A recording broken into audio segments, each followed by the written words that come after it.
All right, chat. How's everybody doing tonight? It is, of course, Friday. It's 9 o'clock. And it is, of course, time for Coast to Ghost. We're here. We are, how to put this? We are down both co-hosts at the moment, including our flex co-host. So I have to make some hard decisions, and I still think we're gonna go through with it. We're doing the show tonight. We are. However, we are simply awaiting our friends to get here so that we can get going. But until then, how y'all doing? I hope you had a good week. You know, it's been it's still in a rough week. You know, like the getting used to the current paradigm of what's going on in the world. But I mean, like, none of this is like, holy, I am shocked by what has occurred. It's like, yeah, makes sense. Definitely, you know, I'm definitely just sitting here enjoying the ashes, I suppose. But yeah, you know, it's one of those things. Like you go around, you're like, you know, maybe things aren't so bad, and then you wake up and smell the roses, and you're like, oh dear. Or we're here. Mandrake seeds. What exactly does a mandrake do? I don't know. But I assume someone's going to tell me how a mandrake makes more than a woman drake and expect this to be some sort of revolutionary thought that no one's ever thought of before. But regardless, our wheat to grow. Guys, we gotta go place some traps.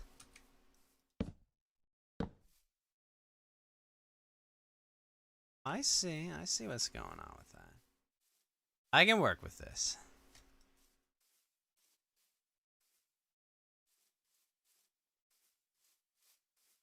Alright, let's get some dirt. So we gotta go fill some shit out.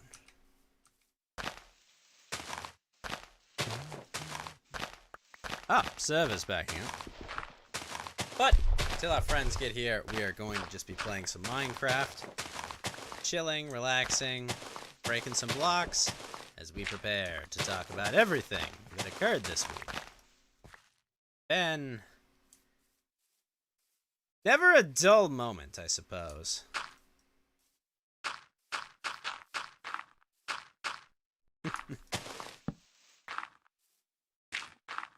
The wannabe dictator paradigm has been the gift that keeps on giving in the world of news. We'll talk about that because it's a pretty compelling story, I would say. Kind of one of those, just like, you know, if you have to say, if you've got to go and scream, "Arrest him! Arrest him!"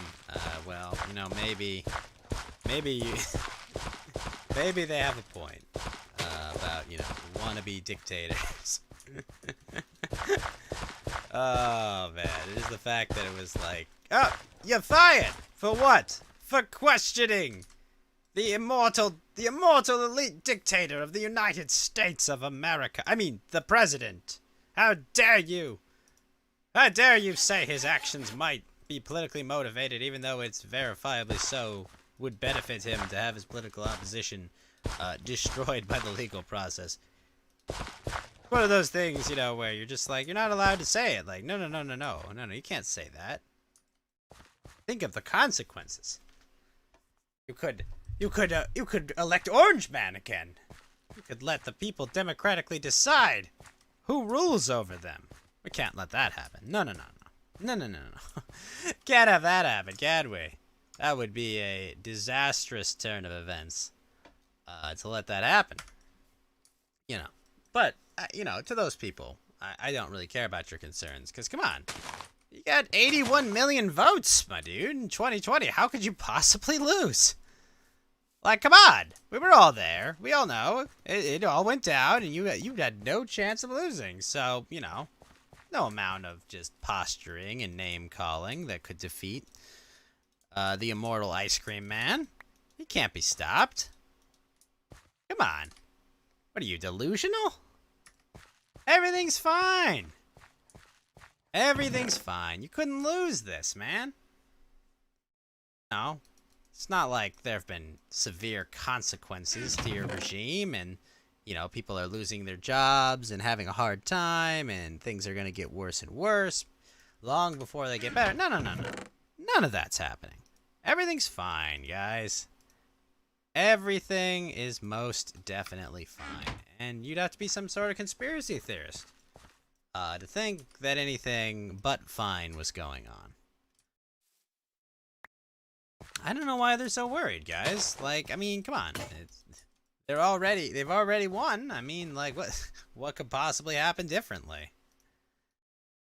It's the safest, most secure event in history. So, like, I don't know. To me, they're panicking over nothing because, system is completely unimpeachable, and there's no way it got the election wrong or there were any issues that happened. So, I don't know. They're making a lot of hay about spilt milk. On the Twitch front, though, very interesting news. Some streamer I've never heard of, XQC or something. I don't know. Apparently, he has like a monkey logo or something. I don't know what he does. Like this, I think monkey. Maybe I don't know. He plays some video game and lots of people watch. I think if I recall, I heard he was part of the trend of Twitchers that just would watch popular television shows and farm, advertising hours doing that. But apparently has signed for $100 million. So $50 million a year over a 2-year contract with rival streaming service kickstreaming.com, which, by the way, the Ghost channel is over on Kick. If you ever it's out there, that's kick.com/theghostvt. You can check us out there if you want to see what's up with their platform, what they've got. A little looser on some of the rules there, but I think we'll have a good time there. But yeah, no, Kick is apparently getting serious. But I mean, for fuck's sake, DLive had PewDiePie, and we all know how great DLive's doing right now. DLive still, yeah,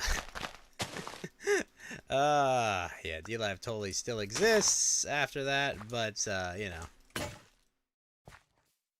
my thoughts are, DLive may be better managed than. Kick may be better managed than DLive, but don't know if that will make a difference. Time will tell, and we will have to see. But that's just it's a lot of money. YouTube, of course, announced their premium plan for you if you've got more than 350 concurrent subscribers. Now, as you all know, I have nowhere near that, and I will never achieve that. But there are some caveats to this plan. I mean, on the surface, this sounds great, for big creators. And big creators, of course, only creators that Twitch really wants because, big creators actually make the money. Small creators, for sure, are losing them money. And the platform has, for years, been actively pushing them to leave in various ways. So, there's a caveat, though. That sounds great. The 70-30 revenue split. Oh my gosh. Well, that's great for creators. They keep 20% more. Well, it's not all sunshine and roses because there are some heavy asterisks to that. And the heaviest, of course, is that, Amazon Prime subscriptions. Now, especially for big content creators, and I guess for small ones too, because like there are a lot of small content creators where it's like, hey, you're my favorite streamer, you're a tiny one, I give you my one Prime sub a month. There's a lot of that goes on. But with big streamers, I'm sure lots of them like, I saved my Prime sub to give to Iron Mouse, or or I don't know, I can't think of other big Twitch streamers. I guess Henya or Kason or any of the larger ones that I can't really name. But if it's a Prime sub, the free subscription offered to subscribers of Amazon Prime, you will still only get 50% of that, even if you are one of their Platinum Club creators, one of their premium creators, so to speak. the better people that stream on the platform. So, 50-50 only on on all of your Prime subs, no matter what. Everyone's only getting 50-50 on their Prime subs because Amazon's just like taking it out of their pocket from your Prime subscription fees and putting it into the pocket of some streamers. So they're like, no, no, no, no. We only need one more. We'll give you 50%. We gotta reach our hand back in our own pocket as well. So, they've got that going for it. And on top of that, on top of that, I believe Prime subs themselves don't even count towards admission to this elite program of super streamers, streamers that are better than normal people. So that's, as like a micro streamer, obviously the news of the Partner Plus program is completely irrelevant. Completely irrelevant, but perfectly understandable from Twitch's perspective. Twitch trying to maximize their revenue because Twitch doesn't turn a profit because Twitch is too expensive and open a platform to make a profit. And I see there's decent amount of people out there going, oh, this is good. XQC leaving Twitch will convince Twitch of the error of its ways. They're going to change up. This is the canary in the coal mine. This is them. Okay, the Twitch is on fire. We just need to fix things, and everyone will come back and be happy. But, like, people say, oh, Kick's got 95.5 as their cut. Yeah, well, let me tell you the reality, okay? I know they've said they're profitable, but, like, come on. That's got to be an accounting error. You can't. Like, Twitter, Twitch, YouTube all have a scaling problem. They all do. And, maybe Kick was profitable with their tiny user base at the moment, but, like, Twitter's problem, on one hand, is that every new user, increases their operating costs by a lot. And every user is not very monetizable.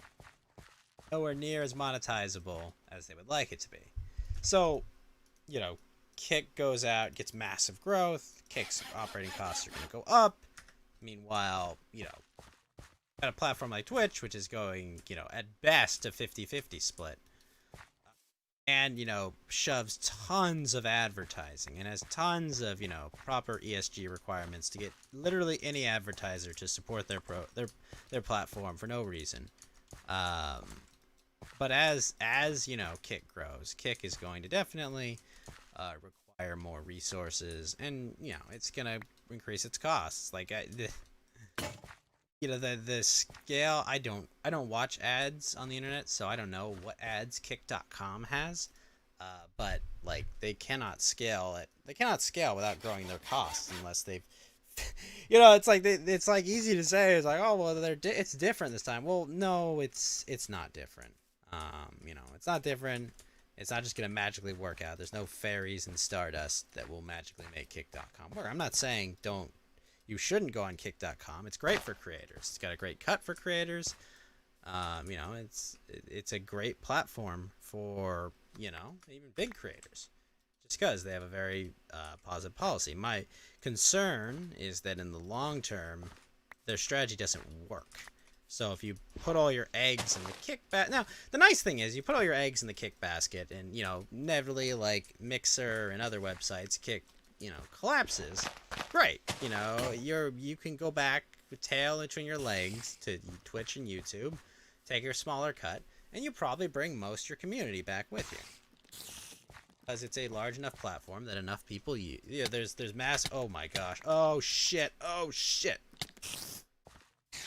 Hey! Jumped on my shit! Pretty pissed right now. It's not gonna be the end of the world trying to rebuild on a larger platform if you built on a smaller platform. Thing is, it's like, oh, well, I lost my audience on this bigger platform. But on the other hand, everyone's got a YouTube account. Most people have some sort of Twitch account or something. So you can go back to those platforms and you can rebuild. It's It's not the end of the world.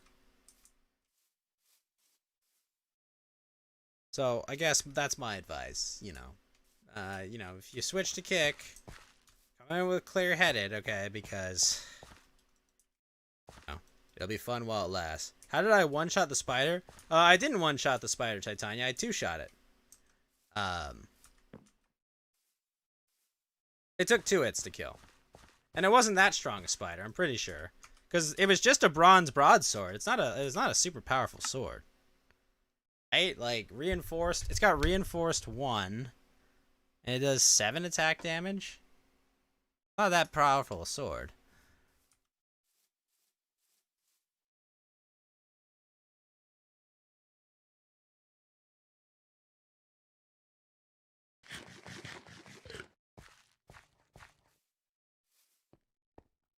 Alright. Server backup. 1.2 gig.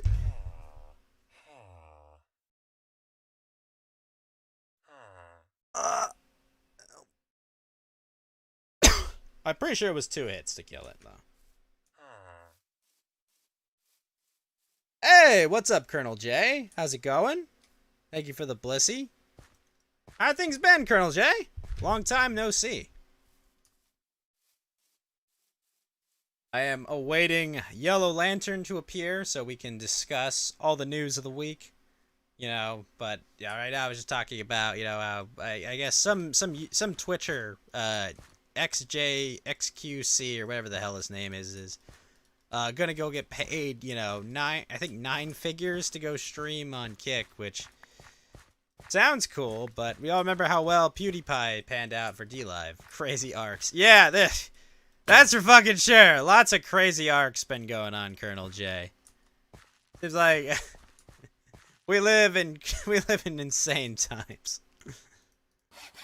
Oh man. Yeah, XQC is on Kick right now. He accepted a 2-year, $100 million contract to stream on Kick.com. I think to scream. I think he's streaming exclusively on Kick.com for $100 million over 2 years. Asmongold might as well. Meanwhile, hello, Yellow Lantern, sir. How is the weather treating you? Well, I haven't been spirited away to Kansas Well, in a twist.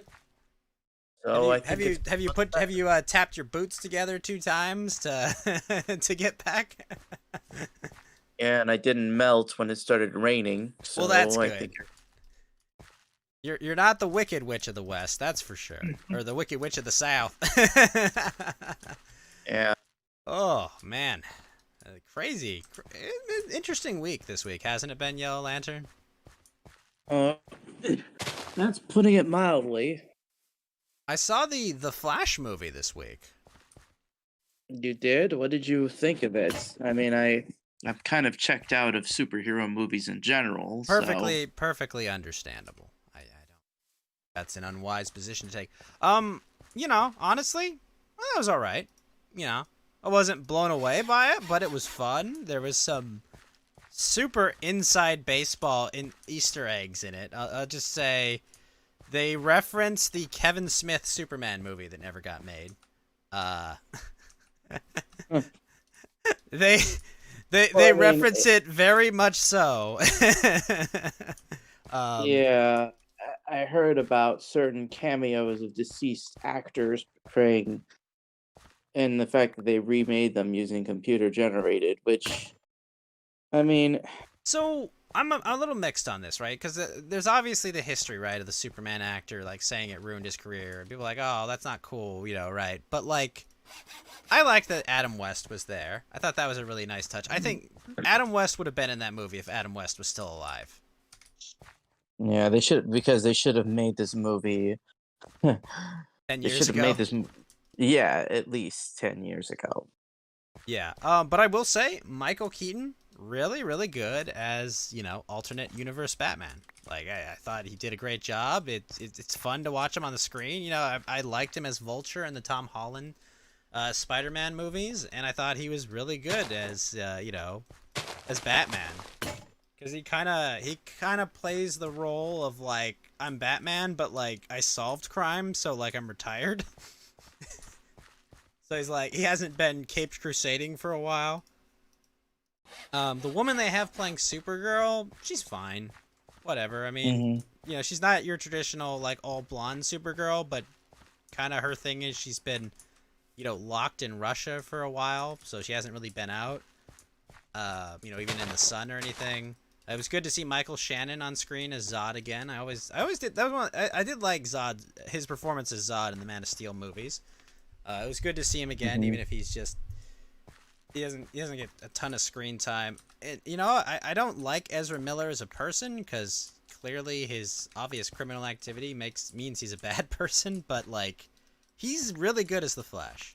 Like he fits kind of how I imagine Yeah, Barry Allen would be. You know, he's awkward.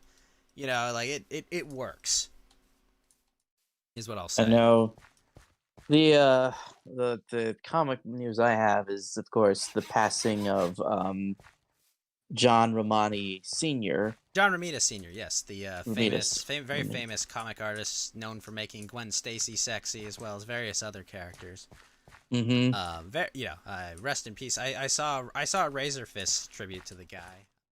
Yeah, I mean, it really is the end of the Silver Age. He was Yeah, correct. I mean, I think it's the Razor end. Fist nailed it. You know, it is the end of the Silver Age with Romita passing. I mean, and it really is a time. I mean, golly gosh, people could actually draw men and women with distinct features, and they could actually be, well, attractive and good looking. Crazy Not times, nowadays. unfortunately. Yeah, 'cause Yeah, you saw the now. Fable trailer, right? Oh, I didn't see the trailer, but I saw the We've all screenshot seen of the image the. seen around the world. Yeah, Mhm. like I honestly I look at that character and I'm like, you know, with like a little grooming, this is not terrible. You know, like just like like what. Like I mean, like this is fantasy, my friends. Like, do I have to watch her shave or something to get rid of the mustache? Like, just shave, okay? It's a fantasy story. Mm. Oh, but will it run at 60 frames? Speaking of Starfield, God. Yeah.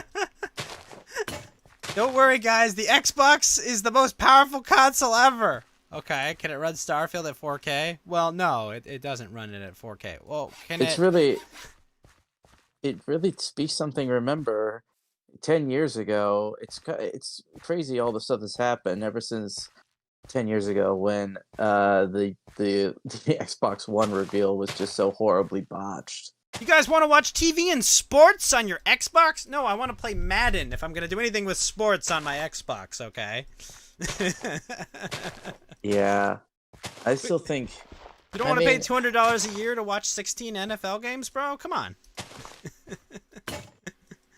it's really telling. I mean, they still stuck to this TV show of cableness, uh, and the worst part is like it kind of um I mean, it was ahead of its time, but then again, this is before streaming content really took off Yeah, Netflix was as still well. kind of like, you know, nascent, like in its infancy. You know, Yeah, Blockbuster still exists even if it was on its death thrones. it's okay. I remember. We can fix it, guys. We can I make this remember. work. The store I visited was actually there until it closed, like in 2014, I believe. The full bankruptcy. Which is, listen, I can't shake physical copies of games, movies, and shows because I've seen shows literally disappear from libraries, Well, like you see, the way I've completely. gotten around this is my father manages a media server, and I basically clone it myself, and we just grab everything. You know, we grab everything online through less than legal means to ensure, you know, that, like, hey, if they remove the Dungeons and Dragons episode from Community on every streaming service, don't care. I don't watch it on a streaming service. I've got it on a server that doesn't connect to the internet and is airlocked, you know, like. But yeah, no, I think you're completely correct to manage to keep physical copies of things, you know, like it's because yeah, you know, we have to erase the past, let it die, Yellow Lantern, as Kylo Ren would say. Hmm. Yes, It's Kylo and Ren, not the ultimate projection. Let the past die. Yeah, no, that's what's been going on. Oh yeah, so you see the latest Tucker Carlson presentation. yes, the wannabe dictator, which is My favorite ironic. line in that whole video is the women over at Fox News. Oh boy. I'm just like, he said the quiet part out loud. Wasn't his most famous tweet like the biatch set me up or something back in like 2011?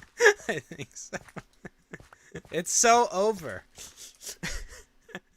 I love all the Tucker "it's so over" memes. Those get me busting up laughing every time. It's so over, Yellow Lantern. Yeah, no, isn't it telling? You know, like you can lie, but you can tell so many lies about people. You know, it is like, oh, are bad. You know, but the second you say something that's actually true, you know, that's when everyone freaks out. Like, no, no, it's not dictator behavior to jail your political opponents or jail political dissidents that only crime was protesting, or murder them and then jail their parents for protesting their child being murdered. You know, it's like, perhaps I missed a step. You know, and a wannabe Right. dictator wouldn't talk about legislating, you know, fundamental rights away with the stroke of a pen, right? Or executive bureaucracy. Kind of. They would never do it's. that. I think the thing is that, um, like, I think Bennett Flaherty's comment was he said like a lot of this is accurate to the tyranny we live under, but it's not necessarily just wannabe dictatorships that happen. You know, basically said like all these like boomer politics organized around the idea that the charismatic dictatorship is the bad ending, but our decentralized impersonal institutions are the ones keeping us free. This idea is like That's kind of a false dichotomy. the idea is like I don't think like it's pretty clear that Biden is not really in charge. It's a But do you think it's he kind knows of that? I don't think he even knows That's what I mean. what the I mean, like, I feel like he thinks he's in charge just by how he acts and how he like freaks out every time people, you know, ask him any poignant questions about his, you know, obvious crimes in Ukraine and, you know, influence peddling. Like he acts like it matters that he's there, you know. So like I think he believes he's in charge, but you know, we know better. I mean it's a managerial oligarchy.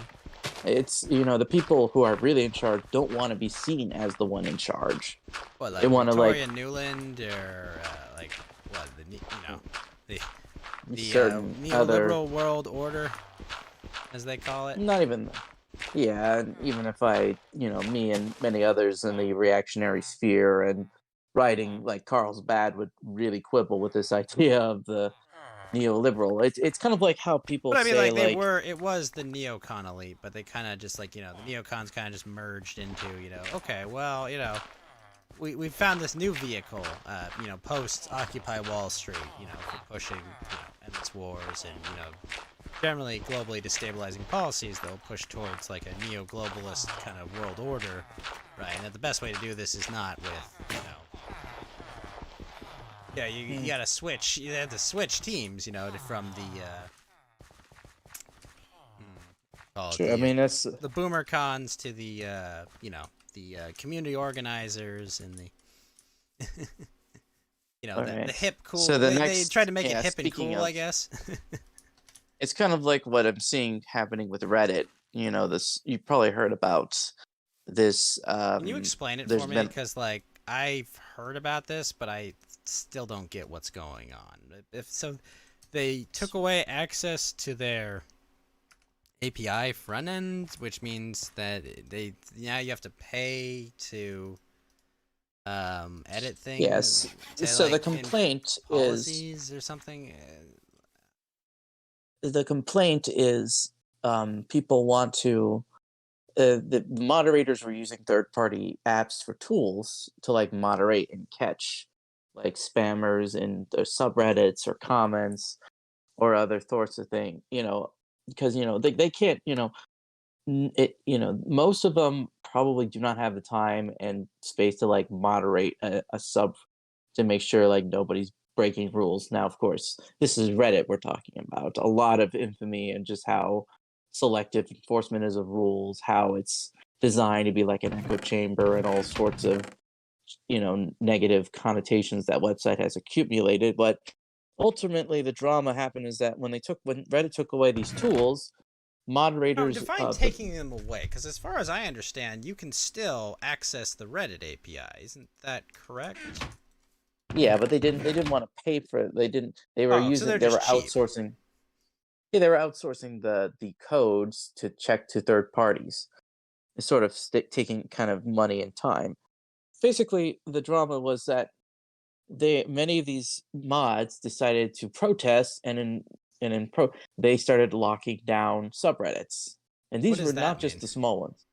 Basically, when they private a subreddit, you can't access it. Unless you're And like already a member, or like. no, even if you're already a member, they go private. Like, it's mods only approve users to see it. It's a private. Like, you can't. If you were to look it up if you were to research, if you were to look it up, search the subreddit for it, it would get a message saying this community has been locked, because of this XXX. So See, basically, you so could see. obviously people are devastated by losing access to Reddit for 5 minutes, right? Yes, but apparently, not only has the Reddit admin team as well as the people in the company not care, they said, well, they've actually been replacing some of these mods with their own, and they've been forcing the subreddits back open. Forcing them open. So you're Yeah. saying they're what's this is the digital equivalent of like breaking up a strike, of getting scavs to break up a strike. Is that what's going on, Yellow Lantern? Mm, I mean, Get back to work, Jenny. yeah, the Jenny side. And of Get back course, to work, Jenny. I don't really have a stake in this fight. It's really a battle between the company that owns the companies that own how the moderating is done versus the mods themselves. And it really is just a dispute between like, do they want, you know, I about would the money say they it's make? some form of R's fighting. I don't know what the word is. The R's word it actually is, but I'll let the audience solve that one for Hmm. themselves. What it is, but that's what it sounds like to me. It's Um, like how we see internet forums rise and fall. They start out relatively unmoderated, a lot of funny discussions, and then you have a group of mods. They abuse their power. All the people leave. They get the new ones. It turns into an echo chamber, and then those mods are cooed by crazier mods. Chaos is fun. Yeah. That's the And keep in reality of it mind, all, right? you Chaos know, is fun. People like chaos. People say, "Oh, we want stability." No, no, you don't. You want fun, chaos, insanity, craziness. and you have to realize, like, Reddit is not Twitter. There are actually, a lot of the bigger accounts on that website have a lot of power and sway. I mean, you remember, wasn't like Jizen Maxwell? Like she had like one of the biggest Reddit accounts on that website. Really? Yeah, Jizrag Cumstain is had a big account on Reddit. That's surprising. yeah, and people like her and others had like a lot of power and influence. So who's to say, um, she was like a mod on the biggest news forums. And you got to remember, Reddit is frequently cited as being an echo chamber forum because of how upvotes and downvotes work, and how things get quarantined and isolated. The banning the like, it's hard to believe that there was a lot more subreddits that were more variety and more varied in opinion, but there was just a series of purges that happened over the span of the last 10 years or so. And it really accelerated. I think one of my friends, Pax Tubes, had like a good video on Reddit censorship and how one sub was like singled out because of its supporters and how it was targeted, isolated, quarantined, and then destroyed. You know about R the But it, Donald? yeah, that one. Yep. I was That's an aware of that. example of. I may or may not have been aware of that. Yeah. So the dramas thing, I mean, it's gonna probably peter out because again, the admins are the ones with all the power and money. I And saw if they'll someone have a post where basically they were saying, I quit the boycott because what am I supposed to do? I can't ban bad people guilty of wrong thing. What's the point of living if I can't do that? I think that was probably emblematic most of, why uh, Reddit is smart to just be like, why the heck? What? What? No, of course we're not going to back down on this. Like, I mean, here's the reality, right? Reddit's got to try to make money. The reality is, it's probably a lot like Twitter or YouTube or Mhm. Twitch. It can't make money, right? Just by, like, fundamentally, you cannot support a program or content like that through just simple advertising revenue, right? Like, you need they they in order to make that platform actually make money and function, they have to do something they are too stupid to do. They won't be able to figure it out, I think is the reality. Mhm. I mean, not even YouTube YouTube makes doesn't make money. money. Like people tell me, people, I get so much pushback from this. I tell people like, hey, bro, YouTube doesn't make money. Like you know that, right? Like YouTube definitely doesn't make money. No, of course it makes money. No, YouTube doesn't make money. I know people are making a big deal because Kick.com went out and claimed, oh, we made money this year. And, here's why I believe that in the short term. They're not that big, right? And they're able to, like, the problem with all these platforms is their costs grow way faster than their revenue can, right? They eventually they're like the opposite of a normal business, right, which reaches economy of scales eventually, right? They eventually get to a point where like every widget they make makes them more money. The problem with YouTube, Twitter,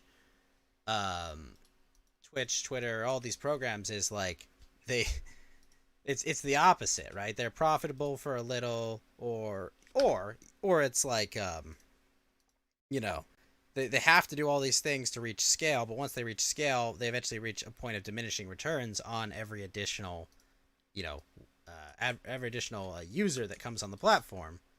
So it's like pointless for them to grow after a certain point.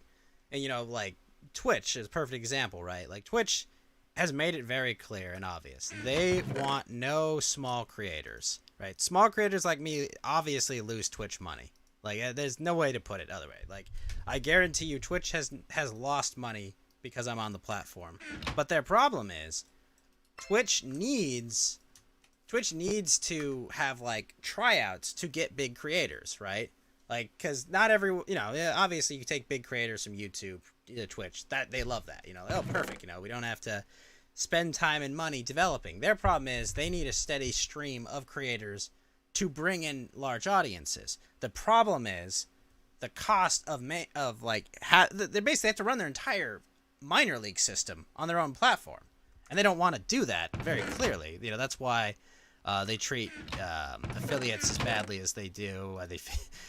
Smaller partners they treat like shit because it's like they're kind of silently telling them like, look, you've had your go, you've had your fun, you haven't reached the level we want you to reach, so please leave.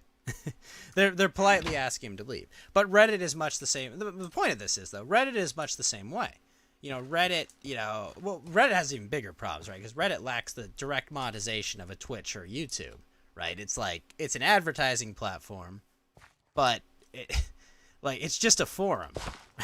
How do you monetize that? Well, you sell ads. Well, okay, no one wants to use your platform when it's flooded with ads, right? That sucks.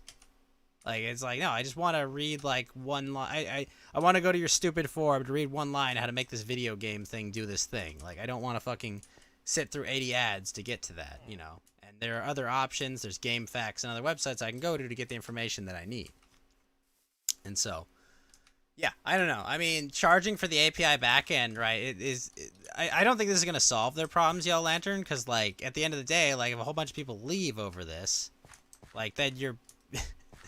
Well, maybe that is the point. Maybe the point is to get people to leave, right? So that you have less users and a more manageable, monetizable user base. But the problem is, if you lose a ton of users, there's less incentive for people to pay for the API, right? So it's a weird feedback loop they have going on here. that may or may not work. Yeah, jury's out on how this works out, but I'm kind of leaning to the fact that the mods shutting down the subreddits are going to get replaced because in the end they don't get paid to do this. So or even the ones that do get But the paid are Janice, like, they do it for free. yes. So, Yeah. Yeah, I other mean, news. I think at the end of the day, this will not affect anyone in a significant way at all. Mhm. Reddit's down, The and you could hear a pin drop, right? Yeah, well, the website's not down, but various subreddits are currently private. I see. And in the interim, I suppose the other deaths that have happened besides John is, you probably heard Ted Kaczynski. Oh yes, yes, the Unabomber. Correct.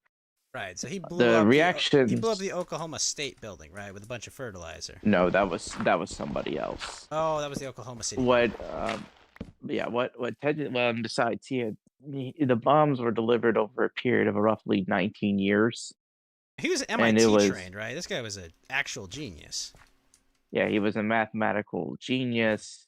He was very, like, hard to pin down. And the reason that his death is sort of significant, and why was a lot of people like talking about his, is because of his writings and philosophy. Now, obviously, a Yeah, the disclaimer. industrial society and its consequences, etc. Basically. Yeah. Now, obviously, a Return to disclaimer. Monkey in a book form. I do not support killing innocent people or mailing bombs to random people just to make your point, or if you think that's your solution to dealing with the problems that industrial society and progressivism have done. Just getting that out there, of course. Yeah. I mean, obviously, we hear. It sounds like an Ghost to Ghost explosive way to go about, pushing your ideology, I guess. Yes, and so to basically explain why has Ted Kaczynski been kind of a figure, is that he ultimately, if he can't be forced to, he can't really be pinned down on any political spectrum in a traditional sense. Like, I mean, he was when he definitely on was, the spectrum of some kind, but I know yeah, what you mean. well, but like, if this happened today, he would try to be framed as like a right-wing terrorist or some other, like, or like other things. Whereas back then, he wasn't like this. The discourse wasn't as poisonous and neurotic Well, I as it was back mean, I then. think he would definitely be labeled as a reactionary terrorist for sure, because based on his writings, it's very much a reactionary, right? Kind of. I mean, there have been critics from the right of his right recently, like Keith Woods, Oh, Nicholas I mean, Jalebi yeah, I would have. not be surprised to have people critical of someone that set off a large bomb and put a lot of people's lives in danger. Yeah, well, potentially. not just that. They've been critical of some of his philosophy's points. And the reason he got a lot of attention and why he's been is because he wrote not just a manifesto about like industrial society and its future, but he also like had one of the biggest diagnoses and takedowns of like leftism and just the types of people who like address, who come off as that. Like, he basically took down their psychological thing and pointed out like their criticisms of like technology and other things is superficial. Like, they're only critical of technology because they're not the ones in charge of it. Yeah. So like, you give them the tools, they're going to run. So the answer is it. yet, right? Yeah, I'll answer. They're not in charge of it yet. Yeah, and a friend of mine, the Prudentialist, both on his blog as well as on the website I am 1776, penned a good obituary to explain why, and I'll read some excerpts from it if I don't That's fine. say. So, I mean, just now, of course, there's other things. So, this is what he said. Ted K's iconic status on the contemporary right can be partially attributed to the devastating critique of the left, including in his famous manifesto, Industrial Society and Its Future, and also shifts into the critique of technology inspired partially by him. So his argument, what I said, it's tactical, like they're not addressing the problem. And of course, yeah, he's been prophetic. And of course, he says Kaczynski's terrorism should be seen in the context of a broader climate of violence being instigated by contemporary corporations and governments. Rampant anarcho tyranny, civilization destroying mass immigration, and ecological terrorism are all features of the contemporary regime. Nonetheless, despite his dreams of an anti tech revolution, Ted K died in a prison with his vision further away from fulfillment than ever. As John Michael Greer and others have remarked, you can't force a technological regression. It flies in the face of all political reality. Some people will continue to push for technological innovation, even if others abandon it. Few people do not want to return to hunter-gatherers or the bitter and cold facts of nature. Most would rather attempt to adapt to endure what many could. You can learn. So basically, one of his fears was that industrial society would become like a self-sustaining system of like feedbacks self-propagate. It will create like a runaway feedback loop. Like it's kind of like the dead internet theory playing out. You've heard of that, Ghost? The dead internet theory. No, I have not. But who So killed dead it? internet theory, well, it's not, it's dead in the sense that it feels like it's a zombie, but like dead internet But theory you're states saying that dead as a tool for the masses against the system, not so much dead as there's just no internet, right? sort of, I mean, the internet Basically, that exists, the but it's, internet is like tamed and you know. well, dead internet theory is based on the idea that like increasingly you're not interacting with real people on the internet. You're like interacting with bots or AIs that have basically only created stuff through So algorithms. you're saying NPC theory? Kind of. I mean, yeah, basically you're not talking with a real person Well, even if you are on talking the to a it, real person, they're not there's watered almost down no, propagandists. yeah. You know. Well, it's like basically bots driving internet traffic. They're just regurgitating what they see, knowledge. Basically, imagine chat GDPs just, regurgitating knowledge from each other, not just only learning what they know and just spelling it back. Basically, the internet's becoming increasingly artificial. Like well, I mean, there is an artificiality there, but it doesn't feel like you could look at something and say, this is not how humans interact. Or like this seems too cold. This seems like too emotionalist to act. Hmm. And I I don't know. suppose there is some weight to this. Are our interactions emotionless? I would say just the internet loses the sense between the real and the simulacra. And I suppose you could say that this started to happen circa 2007 with the smartphone and all this, I don't people, know if I agree with that because like the smartphone I feel like brought the internet into daily life, right? yeah, Right, but because it I mean, like, also, yeah, maybe you had like a laptop or some shit, but you had to go find an Ethernet port, go somewhere. But like mhm. having easy access to an internet browser and a messenger, yeah, we had cell phones, yeah, we had texting, but like, literally access to everything, all at once. Yeah, and keep in mind, like Kaczynski was not someone of the right. He critiqued conservatism and other writings. Now, keep in mind, Kaczynski did not use a computer. He always handwrote his ideas. He would handwrite essays. That's how he would express his ideas. He never once touched a computer. I don't think he even touched a typewriter. This man just refused to have anything to do with modern technology. It was a modern And prison system that killed him. yes, that's the irony. You know, and others, this is why some people, some of the more, there are the tech optimist people like, Charles Hayworth, Curtis Yarvin. They want to take technology, they want to tame it, they want to like get out over it and say technology is good, but it should serve us. No, we shouldn't serve technology. And others sort of say, like I said, some of the more racial, they'll say like Kaczynski's anti-technological is somewhat anti-civilization because it implies that like people don't aspire for greatness, or like certain groups are very good at technology versus others.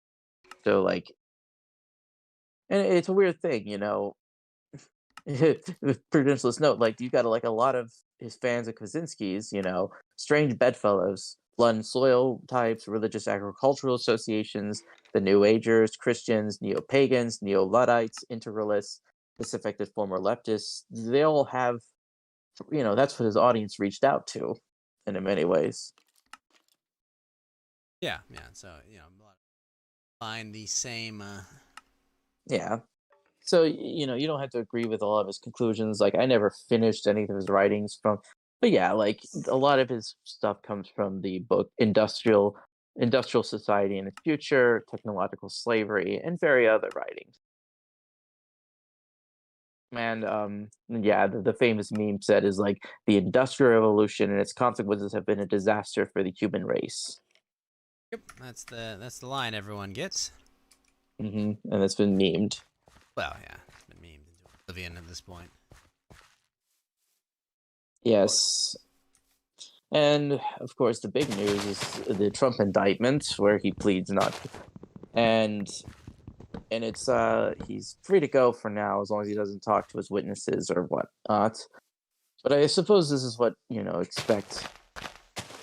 This really the comedy. I mean, I don't know if the case against Trump is solid or not, but it really puts what I feel like another is that it I've, puts I've, like the I've read classic. some articles basically, and what they've done more or less in the case is kind of twist around the definitions of documents pertaining to national security or national defense in such a way that they say basically they've done everything in their power to write around the Presidential Records Act, right? The Presidential Records Act basically says you're the president, you can do whatever the fuck you want with your documents, right? But they're like, no, that's not what we're charging you under, because obviously if it was a Presidential Records Act case, you would be immediately thrown out because, like, yeah, it's his fucking documents. It's like, well, you didn't declassify them. Well, interestingly, at the case, they don't mention classification at all.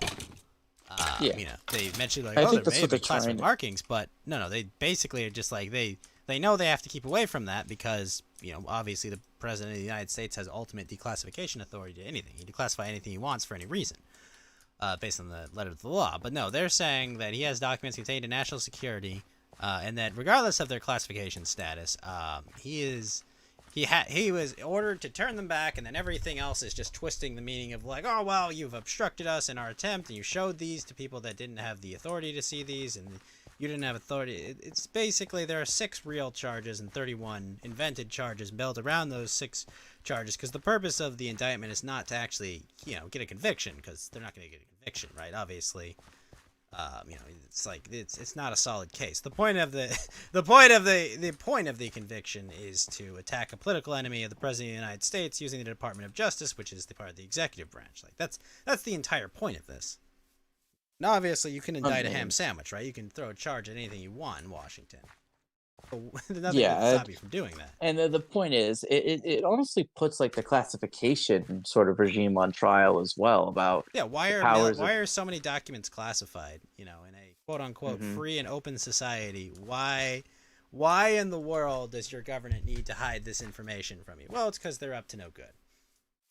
Yeah, you have to. It makes people assume the worst and realize, if we really live in a free democracy where everyone's supposed to be informed on their decisions, why is there like so much stuff omitted? Like, why do these intelligence agencies converge and say a story about the president's son being fake turned out to be real?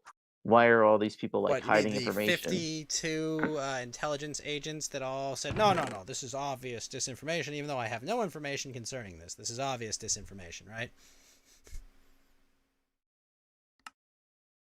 Hmm. Yeah, I have no way to prove any of this. However, it's definitely the case that this is Vladimir Putin putting his finger on the scale and not us putting our finger on the scale, which is, what it actually was. Right.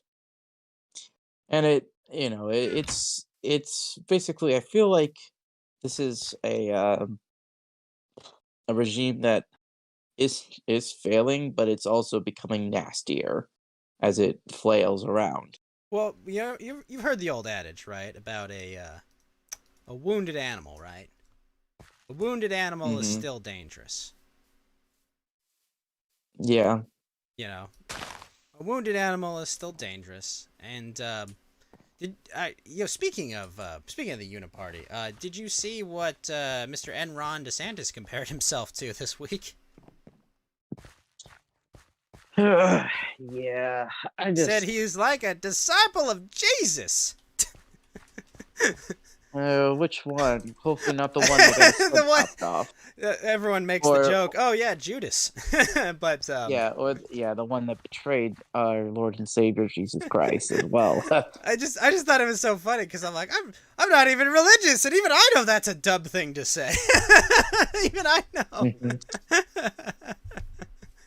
That doesn't seem wise. Like, bruh, like what are you doing? You deployed Mike Pence as your guy to hoover up evangelical voters, dude. Stick to whiny suburban women. Jeez, like come on, know your Mhm. role. Yeah, no, I saw that and I was like, really? Why? Like, this is such an amateur gaffe too. That's the thing, right, yo, Andrew? Like, really? Like this is the guy they have ready for prime time? And like, Mhm.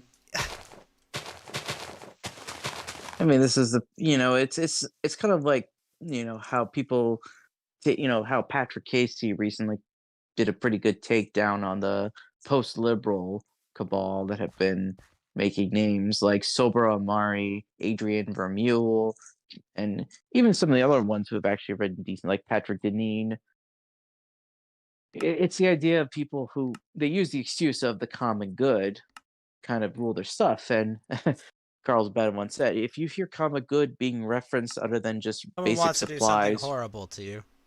yeah, it's something. It's a phrase you want to run away from very fast. Yeah, definitely. Whenever I hear the word common good, for me, it's just like, yep, I will no longer listen to anything you say. Thank you for your time. Fuck off. Right. And, it's the case of Adrian Vermeule, for example. His style of integralism is like, well, he was for the vaccine mandates. He's fine with sort of the socialist economy, but he's also thinking like, hey, let's bring in all the Catholic immigrants from the South America. Clearly, it'll make our country more Catholic, right? I'm like, no, it's just going to make the country well less less American overall. Well, the demographic that made this country up, the white settlers or the white Anglo-Saxon Yeah, but Protestants, which like, ones though? Because I'm not gonna have you loop me in with gypsies and gingers and other disgusting subhumans like that. Like, come on, no, it's not all the same. You can't just paint all these Euros with a single brush. yeah, Like, I come know on. The whole swarthy meme. That's what But I'm I saying. mean, That's what I'm saying. It's like, I mean, that's such an oversimplification with an obvious purpose to it too. It's just like, come on, you're trying to unify people that have never, ever, and will never be unified. Like, I mean, how many times have they been murdering each other and killing each other over decades and generations? Like, I don't really see them coming over their differences anytime soon. You know? well, one of the promises of this country was you needed to leave your blood feuds and conflicts you had at the door, and you could hopefully assimilate. Some immigrants got the Yeah, but memo and did, no one's others gonna did be, not. no one's gonna, sell out their own tribe for other people's tribes. That's a dumb idea. Yeah, or they go through an ordeal of civility. Yeah, they're not gonna do that though. It's like, I don't know. I don't think we're getting past this by just pretending Euros all magically get along and sunshine and roses. Well, obviously not. No group stays at peace with each other forever. But the idea is that, which there are certain types of people and certain tribes that are more than willing to make a compromise, but you have some other groups who will just fight to the death. No, I mean that's what law Who and have, order is generally supposed to be. It's supposed to handle that yeah. issue. and judge I mean, impartially. that's Now, we don't have an s- impartial legal system, obviously. That's been gone for a while. right. Hmm. Oh yeah. So anyway, the tornadoes and lightning storms near me were also quite a show to watch.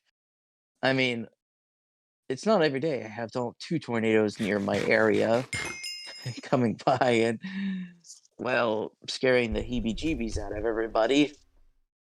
So tell me about these tornadoes. Who won? Oh, well, some of these were not the strongest tornadoes. These were like EF1, EF2s, but they still obviously are still a threat. You have to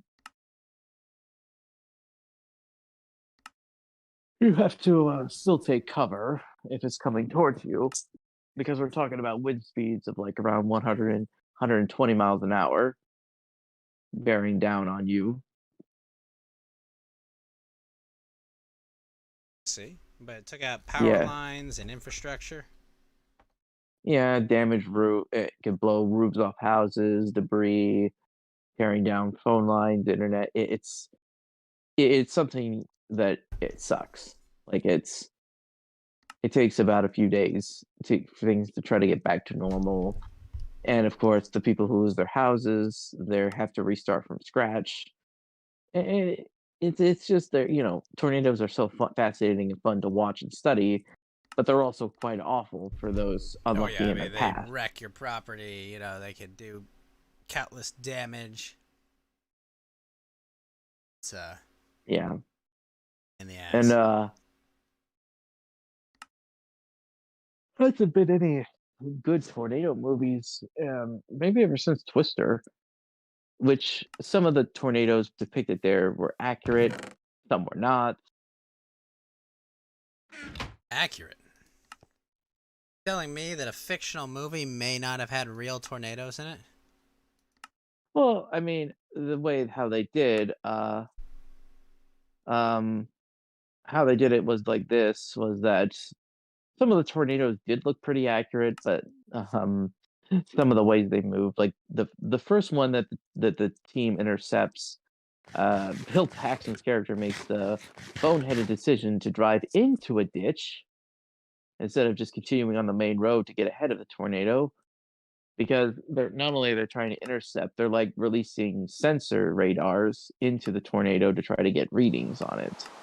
And his idea was to take him to drive into a ditch they couldn't escape, and when they were blocked by a bridge with the tornado turning towards them, they were trapped. Ah, Yeah, and there's a lot of mud, and of course well, yes. Quite a bit of tornadoes, of mud. course.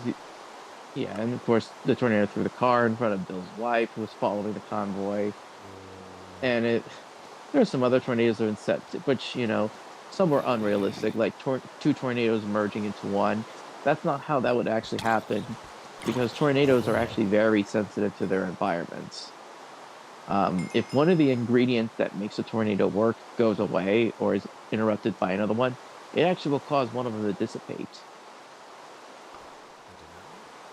Yeah, so that there was this happened in the Day After Tomorrow film where there was like the LA County was being destroyed by like dozens of tornadoes, and two of them merged into one large one. And you'd be like, yeah, that's not how it would work. Like that's tornadoes. There's no Yukon So dance from Dragon Ball. That's not how it works. Well, that's definitely how it It, works. Well, of course, it does the little dance, fusion, ha.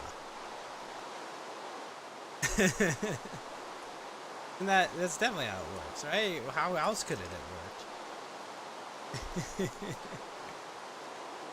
it sorry, I'm yawning. I'm really tired because I've been doing a lot of traveling and moving around, but yeah, just other things, news. I saw an entertaining debate between Joel Davis and Captain Tazariak, which was entertaining to say the least. Their points. Really? Oh, Yeah, yeah, I saw that. So, what were they arguing? Crime by group or something?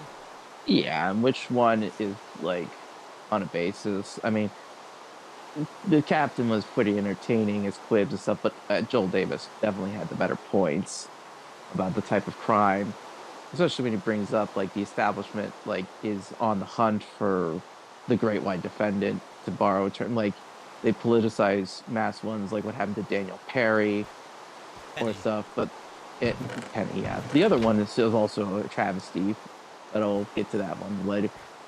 Hopefully the governor follows through with his You're pardon talking because about the they are. guy that shot the illegal immigrant that broke onto his property and then was arrested, right? No, this was the one who was like surrounded by Antifa militants during riots. And what happened was one of them stuck an AK-47 right into his car Oh, with the yeah. intent. And this was a staff sergeant who was moonlighting as like a Uber driver as well. And they found like the crooked DA gave him like 25 to life for this because they said, "Oh, look at his text messages. Clearly, he had said to kill." I'm like, no, that doesn't. He doesn't. That's not really intent.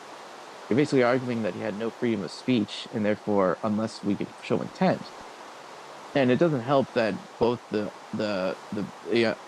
district attorney as well as the attorney general is saying that, wait a minute, some of these jurors were actually being instructed by like Ignore another evidence. independent, yeah, to ignore, not to ignore evidence, but to basically be coached by someone giving them other evidence, which was illegal. Obviously, Oh, yeah. it's like sorry, 12 Angry Men is like a travesty because it's like this is actually not what you're supposed to do when you deliberate a case.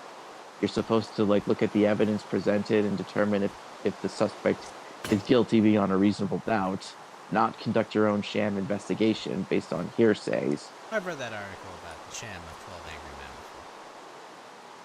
Yeah. before. But, yeah, no, it's definitely one of those. So It's definitely one of those I situations was that, hopefully they get off for, defending themselves.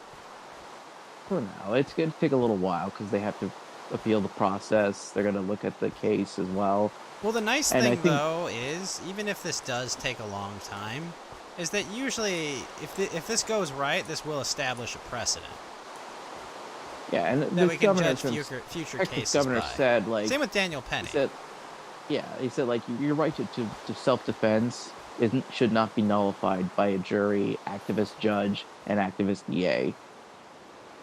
I mean, it's the smart thing is just take over the city.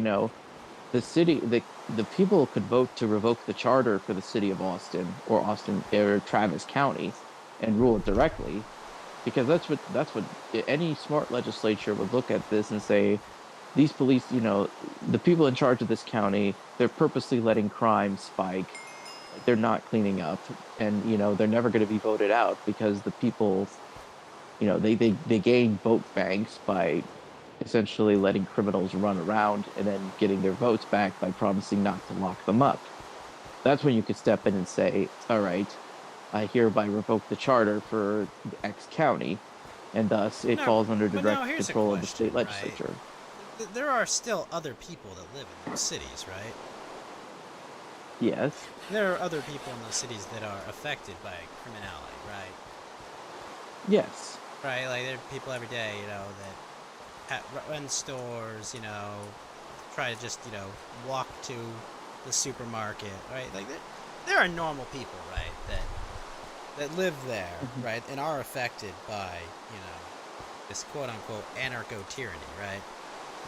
Right. Now, you're saying that there's a large, and I mean, and it's usually the poorest, least able to, you know, have private security or have, right, they call them, the poor people, though, right? Like they have the least ability to deal with, this kind of Hmm. anarcho tyranny, right? But they all have a vote, right? You're saying none of them are voting to deal with this, right? Well, it's like Are it's a you just case of saying bad that governance. like the opposition party is literally just this bad at messaging? What was it? I think Tucker always said, like literally anyone that campaigned, on rule of law or crime would win any election. So what what does that mean to you, right? That no one is campaigning on, you know, rule of law and dealing with criminality. Mm-mm. Right? Like, I I don't think see the anyone issue out there. is Like, is you know, that like they pay lip service to it, right? And you know, the Donald will talk about it as well. But this might be a case again. Besides critics of mass democracy, people would argue that the incentives that have I been mean, built up in what these I'll say is areas. there's a consequence of having a one-party system. Correct. So now some one-party states are still divided into factions. No, I'm talking about in general, everywhere. There is not two political parties in Washington. We have, you know, we basically, like, our Yeah. second party is, like, I don't know, maybe the Freedom Caucus, maybe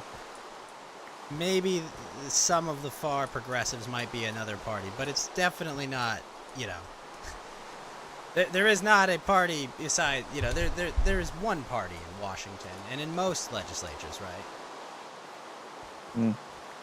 I think the real issue Like, in is actuality, there are two parties, but in functionality, right, they don't disagree on, you know, important issues like, you know, crime and other things, right? They don't really have an issue with it because it doesn't affect them, right? Like, they both want to do what will maximize their ability to gain money or power, right? yeah. So the issue, I think, the idea is that like it's clear that if they're objectively failing, and the fact is they basically bought up and bribed the voters with vote banks, give handouts, so they're not going to be voted out. Typically, a state government or another But what it's telling locality. you is that it doesn't matter what the result is, they don't want to change things, right? 'Cause they could if they wanted to, right? And Yeah, obviously it- it- it would be insanely popular to go out there and say, fuck that, I'm arresting all these people. correct. The Yeah, because decline is a choice. everyone is affected by crime. You know, like if what, you know, store owners close their stores, fire their employees, right? People can't buy the products they need. People have their products stolen, have to go rebuy them, right? They you know, like all this shit. Their roads are, you know, filled with, you know, needles and criminals. They can't take their kids, you know, to a park. They can't, you know, like all these things affect everyone, in such a way. Right, like it affects everyone, and like it would be so easy, right, to be if you were actually opposition, to just say, hey, I'm going to do literally anything about that. You know, this was 2016, right? Like 2016. Hey, you don't like endless wars? This is my campaign. I'm gonna do my best to stop endless wars.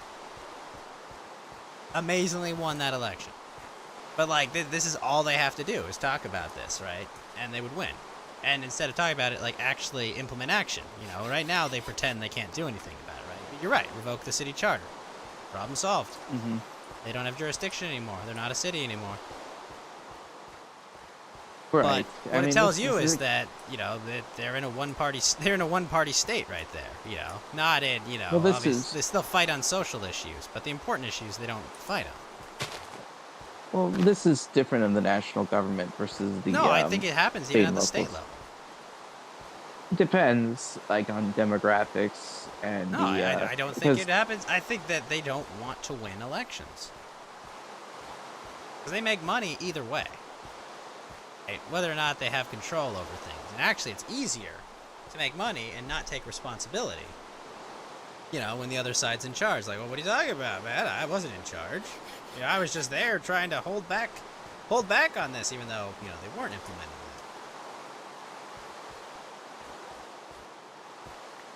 Hmm. I don't know. That's just my read of the situation. Is that both It's- parties don't want to solve the issue. Well, You know, like I the one said, party. well, I mean, some would joke that say the best thing to do for the Republican Party is to dissolve. Therefore, we would have total one-party state, and now the people would have to be forced to rule well, or they'll realize their also reason for existing also kind of goes away because the token opposition is actually been vanished, and no one really opposes them. I think there is And s- actual opposition, but their name is not Ronna Mhm. McDaniel or Mitch McConnell or Kevin McCarthy or any of them. You know, like there is opposition. They just have very limited political power because, well, you know, they're outfunded, outraised, you know, in some ways outcompeted. You know, like there's just so much, you know, so there's so much entrenched political power there against them. Like, of course they can't win yet. And of course they have to build up an infrastructure. And usually it's just easier in politics to just, you know, join the winning one-party team and just, you know, fill your role there. I mean, that's what happens in like New York, Chicago, and you know, the various factions within the Democratic Party run their own candidates. Oh yeah, right. Like you've got your like AOC, but like, what did she ever even vote against? You know, the party. You know, when she got in, it was just like, nope, we're good. Yep, yep, sounds fine to me. You know, she did. Funny enough, she did plenty of damage at the local level. You know, against her own constituents, but it was like, hey, you can take a stand against your own party. You have a small majority. You know, you could whip together a caucus to, you know, prevent things you don't want to happen in politics, right? Like people don't ever talk about that, right? You know, like you talk about like the squad, quote unquote, all them, and they always throw a fuss about them when it's like, oh my gosh, they said something anti-Israel or some token issue, some token social issue like that. But, you know, like they could literally have held their own party's balls to the fire and gotten real shit done just by, you know, just by being, you know, just by obstructing them. But, you know, they decided they'd rather make money and they'd rather have their committee assignments. And they'd rather, you know, they'd rather take the easy path, right? Right.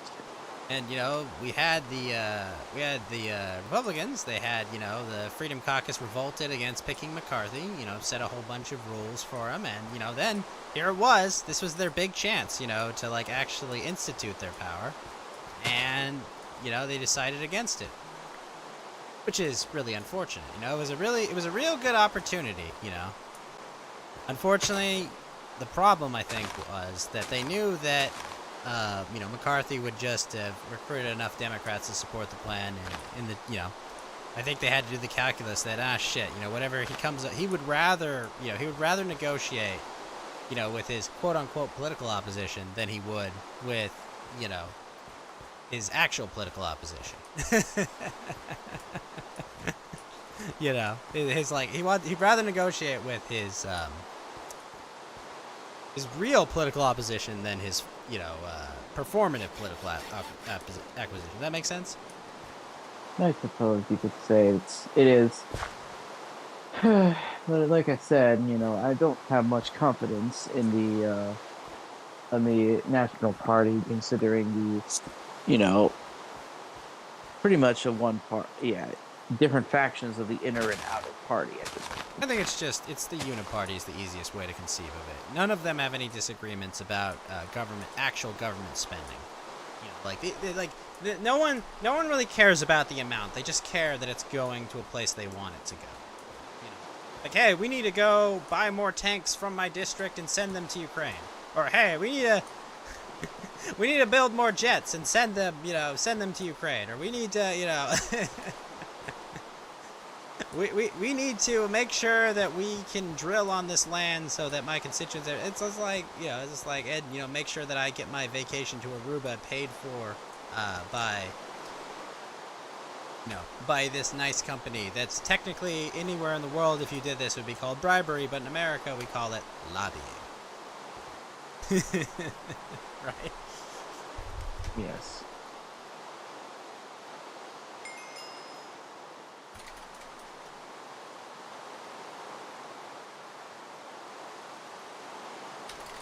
It, yeah. I'm actually sorry. I'm really tired because I had a lot of traveling. You know, oh yeah, working yeah. You're a little dealing hard. with the storm. I'm sure. I'm sure you've been dealing with a lot of shit, you know. But I'm glad to hear you're safe and healthy. You know, because you know, no matter what we disagree on, you know, I consider you a friend. Not, you know, an internet friend, mind you, but a friend nonetheless. And I, you know, want to make sure you're safe. I like having people that disagree with me. And, you know, it's dark right now, I'll say. The domestic political politics right now are really, really fucking dark. And this is it is a very dangerous time for our country. Yeah. And, man, I hope it works out. But, you know, I have insurance if it doesn't. I don't know. I do feel like you're going to see the increasing descent into just open second world rule. I wouldn't say people want to talk about like third world country, but even then, third world countries, people there like they wouldn't put up with the random crime and the constant releases by the police. They would probably, unfortunately, deal out vigilante justice. I don't know. I've seen the crime rate in South Africa. Yeah, well, South Africa is its own obnoxious, like it's its own sort of collapse, which many other stories about like well, let's just say there was a reason that South Africa dismantled its nuclear weapons program just before it went from apartheid to you know rainbow democracy as they called it. Yeah, I mean, there's a lot of issues there. I'm sure they had their own end of the world plan there. I think, if I recall. It's the little things you learn from reading fun books like World War Z. Unfortunately, yeah. And the um the the thing that's going to happen, I would say, is um I would the thing is I don't know if secession will happen or does America experience another color revolution where the Constitution is officially rewritten? And of course, That is the uh, big thing that the left is talking about right now. We need a new amendment because our rules follow the Second Amendment, but we need a new rule to allow us to put them in place. yeah, well, I mean, obviously, the right, they want if they really want to attack the political correctness or the wokeness or whatever they call it now. Like I said, I should be looking at civil rights law and the jurisprudence that come from like disparate impact or other forms of legal legislate that have basically enabled the effective takeover by the radicals into the institutions because you're not allowed freedom of association has been completely trounced upon and you can't you want to take out all the there is a bit of a backlash forming against pride parades against the drag like I saw like the LA Dodgers hundreds of fans were protesting along Vince Sully Avenue in protest against this Vince the Scully, but yeah, sisters. yeah. I mean, like, so like there's the whole like opposition to like pride in general is kind of just it pushed too far. It pushed too Yeah. far a little too quickly, I think. And I mean, I see the like, the movement say like, yeah, stay away from kids. And like, yeah, like I understand, I get the point of it. The point of it is to, dehumanize LGBT people and turn people against them in general because they've generally lost that cultural battle over the issue.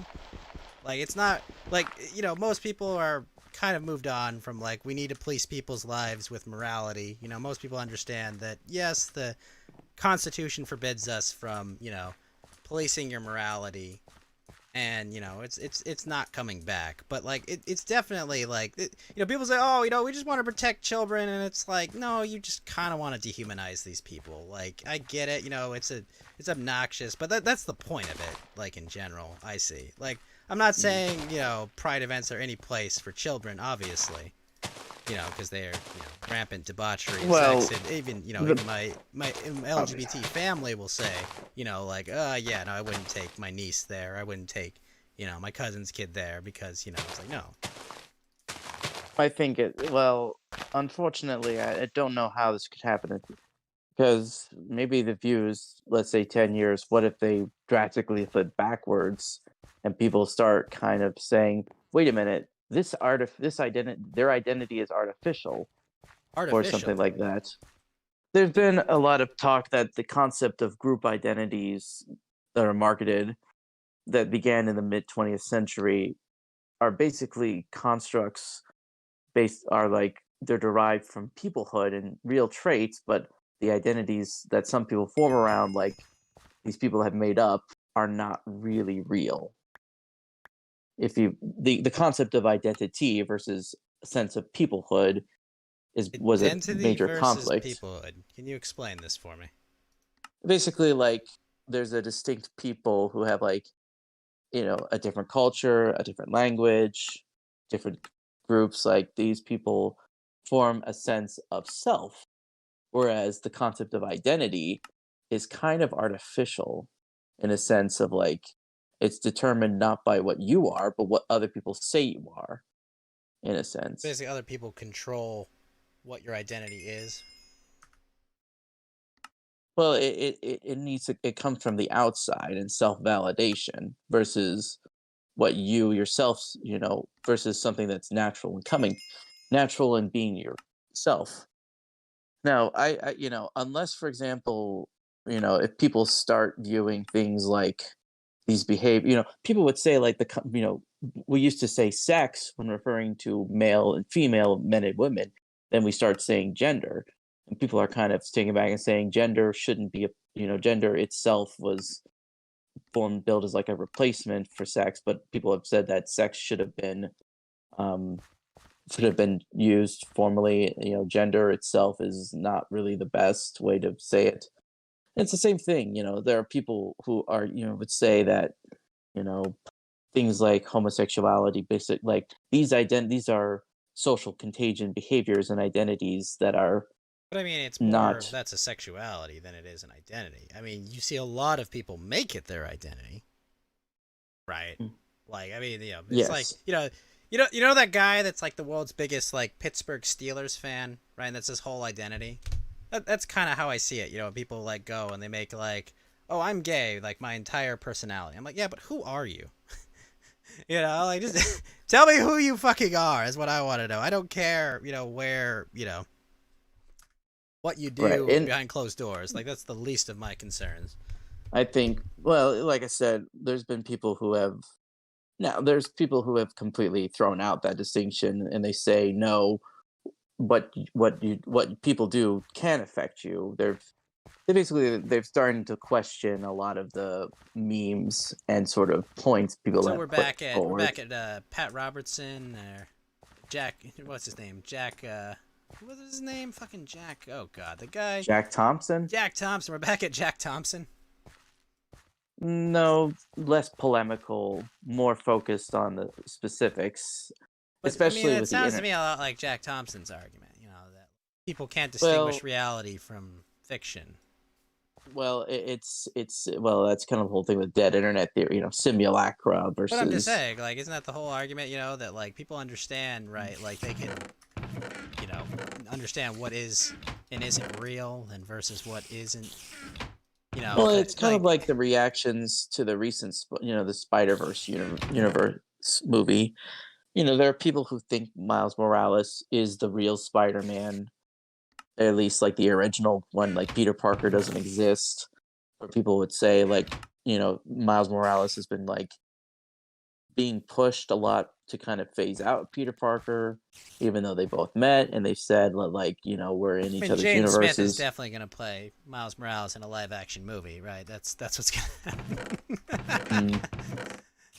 Well, it's the understanding that, yeah, what we watch on TV and all our media, it definitely affects us and changes our morals now and then. It will. Like, I don't think like people who play violent video games are gonna go and like do horrible crimes. I don't think that's what happens. But I would think it does kind of pacify people to the messages. I mean, Pacify people to the messages. How do you mean? it basically makes them expect it, sort of like, you know, if you get shot in a video game as a character, you're not really like expecting like, you're not experiencing the character's pain. You just have like your health bar goes down. Like, of course, getting shot in real life would be a much different experience than getting shot in a video game. Yeah, but And then I've also said that I've like, known the dangers and safety around guns since I was a small child. mhm. I, like I've been trained in understanding in firearms my entire life. Like I have a real world basis for these things. Correct. I come from a a prominent gun culture, that taught me, Mhm. the safety and the importance of firearms, and like that was important. That was important to my family to make sure, that I was raised that way, and then they prioritized these things. They also prioritized education, understanding math, learning history, learning literature, all these other important things as well. But I don't know. These all sound like solvable problems. It's like, I don't know. It feels like a substitute for like good parenting, if you know what I mean. It's kind of this. Making, like it's like, oh, this is a tool that can be used as a good outlet for like stress or frustration or having or relaxing, right? A video game, you can, broach, fantastical scenarios that you couldn't in reality, or stressful scenario or difficult scenarios, problem solving, right? You can emulate all of these things. Now, obviously, if you just said, here, I'm going to plop you down in front of Call of Duty at 10 years old, and then me and your mother are going to scream at each other for the next 10 hours in the other room, or beat each other, like I don't think video games are going to make you better. I don't think they're necessarily going to make you worse. It might be a good outlet in that kind of chaos, but like, if you substitute, parenting your child or, some babysitter, that's probably not going to end well. Mm. And Well, like, it's kind of like the whole, we go back to like the Fables, that trailer with the woman that looked kind of unattractive. well, she had a mustache. I mean, that's the, Yeah, she also. mustache will never be Someone sexy, no joked matter how many that, like astroturfed ads they try to make. Like, look, I look like Freddie Mercury. No, Freddie Mercury was a cool Persian dude. You are a woman. someone joked is like, he says like, is this because is there a thing where like the more some women are like involved in the creative direction The of the less video they want games? attractive women in it because they, feel bad about having to practice Yeah, regular like, hygiene. well, it's like, is there something they have against attractive, if showing attractive females or something? Insecurity, maybe. I don't know. It's possible. I mean, some could make an argument. There is sort of a sort of envy. A Mean You know, Girls kind of spirit. yeah. I mean, it's like girls and women are like frenemies of each other.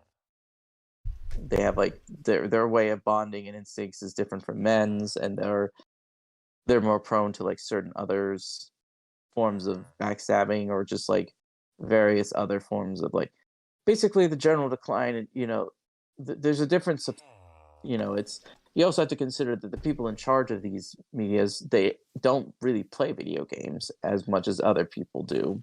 But Yellow But I Lantern, think. they're creatives. Why Mhm. would they need to? Why would you need to play something to understand the It's interactive like, media? it's like kindergarten platitudes. Like, the people running these companies are not, they don't have experience playing video games. They're like, they see it as like, oh, we're now like a kindergarten teacher. We have to discipline the people. We need to lecture them.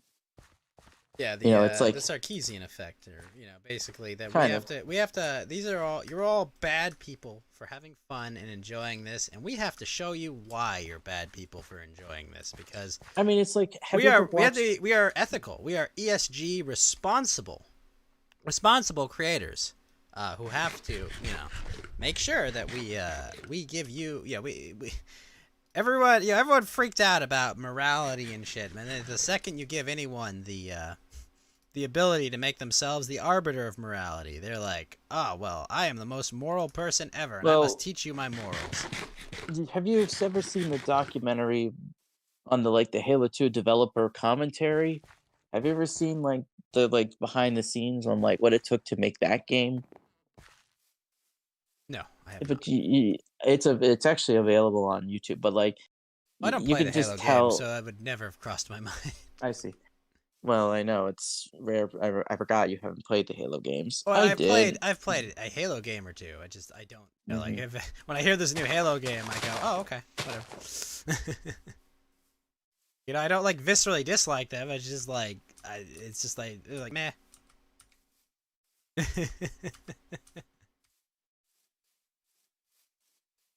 It just feels like, it's the longhouse is over us. and it's shadow casts in the political longhouse.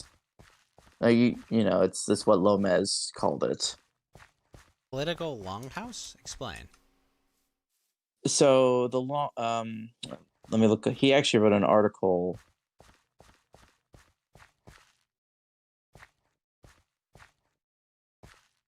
Um, so Lomez actually said in an article for First Things, the longhouse is um let me see. Let me is the remarkable overcorrection of the last two generations towards social norms centering feminine needs and feminine needs for controlling, directing, and molding behavior.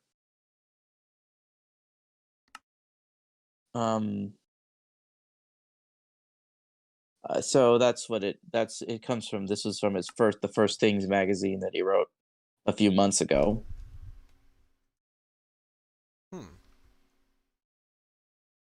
Hmm. Because What a way? longhouse community, like the longhouse historically was like kind of like a large communal hall. This was like the focal point for like people to like sit down and like large families or the communities to talk about things. Um,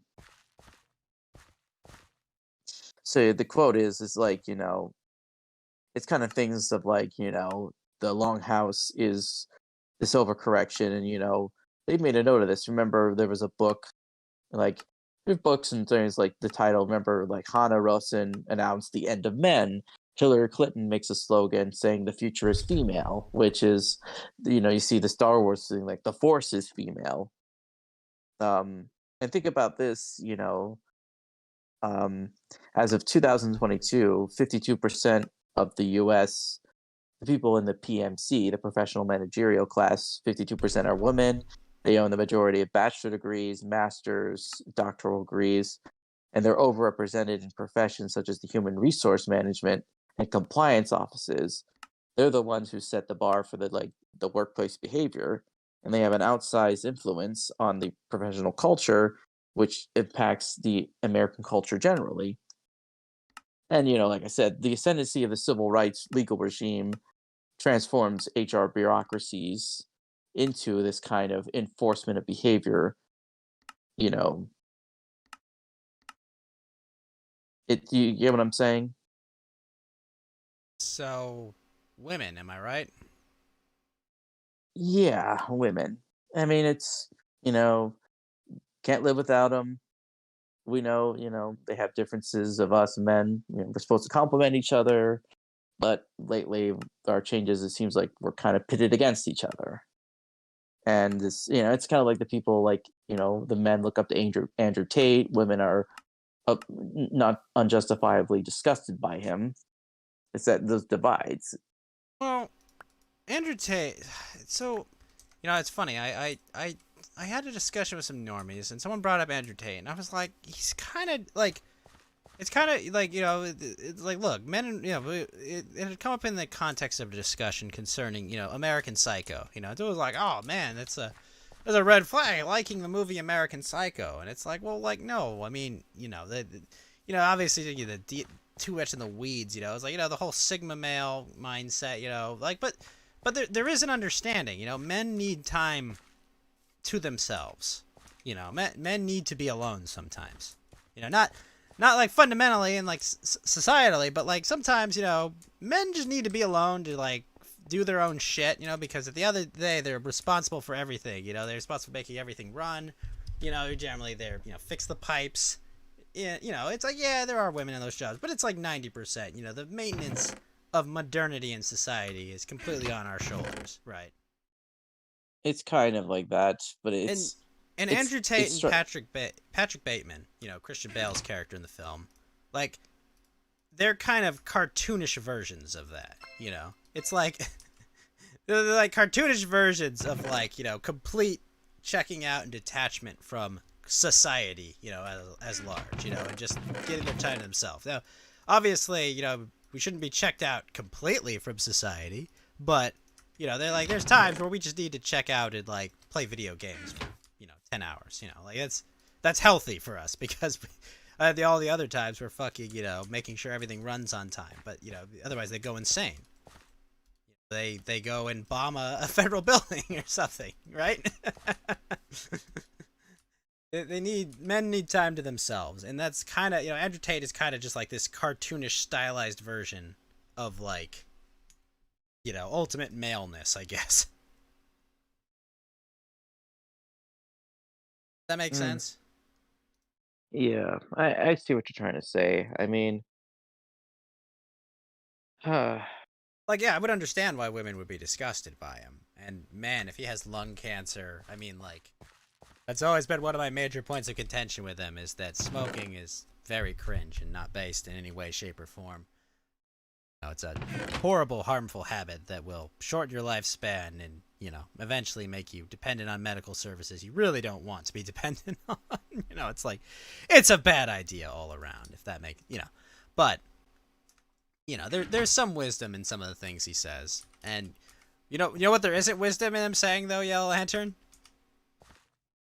I what want to live is in a country with laxer laws where I can bribe officials. That is a terribly dumb thing to say on a publicly searchable platform because at best it will be ignored. At worst, you will make the government of that country feel a need to make an example of you, right?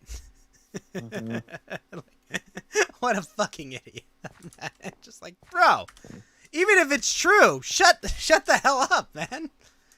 But he did that Rumble stream recently, right? Because I think, as far as I understand, like his court case is basically getting thrown out because they don't have evidence. what court case is this again? So Just he's being accused of human trafficking because someone claimed that he said that they went to his house, and made them give him their passport, and then they had sex with him, and then filmed it and stuff. But like that, they're apparently throwing that case. That's more or less being thrown out, at least according to according to Tate himself on a very massively watched Rumble live stream. They made a big deal about it. I'm not too mm, familiar with the case myself because like I'm not a I'm not a Tate bro, I guess. I'm not like I don't follow neither am everything he I. does. It's just because it's just like he's a weird anomaly. Like I don't think he has nothing of value to say. I don't think you should emulate his lifestyle because you're probably not a 6 foot tall MMA fighter that's built like a brick shithouse. But if you are, then you should maybe emulate his lifestyle minus the cigar smoking. You may end up with cancer, but yeah.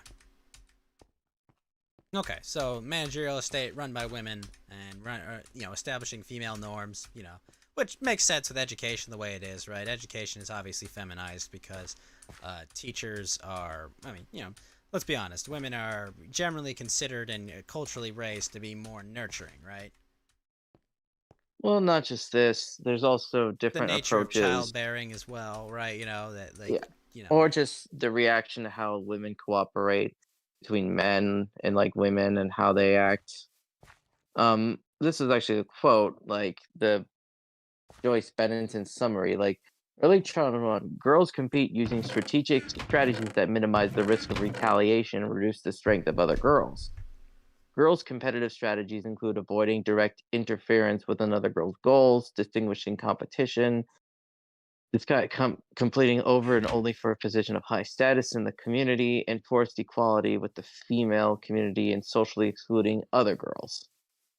It's kind of like this idea of Well, I like, mean, if you think about it from an evolutionary perspective, right? It kind of hmm makes sense, right? Like, you're, you're a woman in your prime physical years. You are generally vulnerable, right? Because you're pregnant or you're bearing children, right? You have extra yeah. responsibilities. You are smaller muscle mass than men, right? You can't obviously hold your own in a real fight because there are realities to physical strength. So obviously, risk minimization makes sense. You Yeah, know, and it's I also point out is that it's kind of like thing, men fight with fists, women don't do that, but they use words. It's kind of like how, it's ostracism is the main mechanic of like how disputes are resolved versus just fighting it out and just deciding a winner or a lose, trial by combat when it comes to men. Um, yeah, well, when we lose fights, they just they'll just kill us and Take the women. hmm it's the idea of like feelings versus facts. It's kind of like the ideology of safetyism, um, which, according to the book "The Coddling of the American Mind," this is a culture or belief system in which safety has become a sacred value, which means that people are unwilling to make trade-offs demanded by other practical and moral concerns. Oh, gee, I wonder what motivated the pandemic lockdown measures. Well, I mean, real. You want the real answer? Power grab by the hmm state. I mean. Yeah, it's just the avatar, the idea of the person who like continues vaxing or just all these other measures for basically the common cold now. Hyperventilating, like that person's sort of the avatar of like the longhouse. It is the cultural Karen. Mm, just the Grinch or the Grenwald kind of character archetype. Yep, we all go at the speed of the slowest runner now, and the freedom over safety argument. God, there's nothing that will get a government bureaucrat more erect than the thought of an emergency. All right. Well, I switched up my order for my next post. I'm going to write about the Prince of Egypt. Oh, okay. Talk about more animated films. Yes, and this one's 25 years later as well. Has it been 25 years since the Prince of Egypt? Yes. Wow. And of course, people um I should point out that that what was it? Yeah, so people wanted to get a big boost for DreamWorks because of the success of the Puss in Boots: The Last Wish movie, which Out on was Netflix right now, people, by the way, if you yeah, don't want to go to a theater. yeah, which people, well, I mean, it's no longer in theaters because it came out in December, but like people were like so astonished, like, wow, DreamWorks makes such good movies. How come like people like a sequel to a movie that people thought was just okay, and it turned out to be like so good? And like, but like DreamWorks has had amazing films in the past, and one of the first thing they did with the Prince of Egypt was one of those movies. Yeah, I think Prince of Egypt was pretty well received generally. hmm I will be contrasting it to the other film that was based on the Exodus, which came out in the 1950s, or no, it was called the Ten Commandments, I was pretty sure it wasn't which is Exodus. I was came out pretty in sure it 19. was Ten Commandments. Yeah, the Exodus is the biblical the book of the Exodus is what both films are based off of. Yes, it's And I will say, like, what are the main differences between both films, and what are the things that are left out? Like, what are the things that they talk about that happen in the Book of Exodus, and what are the overall themes? And a little fun little thing I found out: apparently, if as a form of punishment, if you were not doing your job very well on the Prince of Egypt, you were forced to work on the film Shrek as like a sort of punishment. hey man, Shrek was good. Yeah, like no complaints, but like this is just a funny little esoteric lore that the distributist, who will probably never work on his Shrek video, could Oh possibly use. no, hmm we're not getting that Shrek film, are we? The Well, Shrek video. not the film, but yeah, this Dave the Distributist, a video essay on Shrek. He's a really good fellow. Would recommend tuning up to his streams. Well, yeah, that's gonna be next. I'm gonna do the ordeal of. I'm gonna talk about what is the ordeal of civility in modern America, based on not just the Cudahy book, but also like what are we learning now today. See, and that's the banned book, right? It's not a banned book, but it's one that's hard to find because it was published about 50 years ago. Long time. Isn't it banned in some places though? So, no, it's not. It's just hard to find. It's almost out of print. It was published by another film. It was Cudahy was the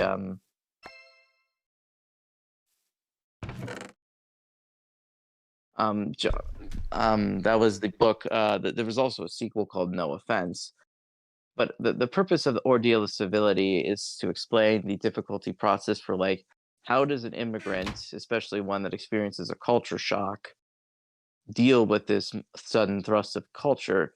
Do they refine themselves? Do they adjust? Do they kind of come up with the ideologies and other forms to kind of justify their group's eccentricities and other odd behavior? That's and he takes the examples of the Jews in Europe, specifically the ones in the Pale of Settlement or beyond the border when they were emancipated, starting in the like early 19th century all the way up to the 20th. You say emancipated. What do you mean by that?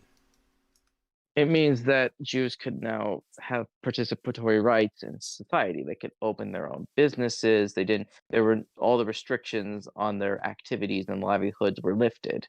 You're telling me that they wouldn't let them own property or businesses? They could, but there were restrictions. They had to be, they couldn't like, for Second-class example, citizens, basically. kind of like they couldn't they couldn't really run their banks. They couldn't run banks. They couldn't work in banks run by Gentiles. They couldn't take out loans too much because again, there was things with usury that were issues Yeah, because biblical issues about practice certain practices. that have no functionality in reality is the problem. Because like, well, wait a minute, what do you want him to do? Like, are you kidding me? Like, It's just one of those. well, I mean, like, what? We're gonna just I'm gonna loan out money. Why? For nothing. Why?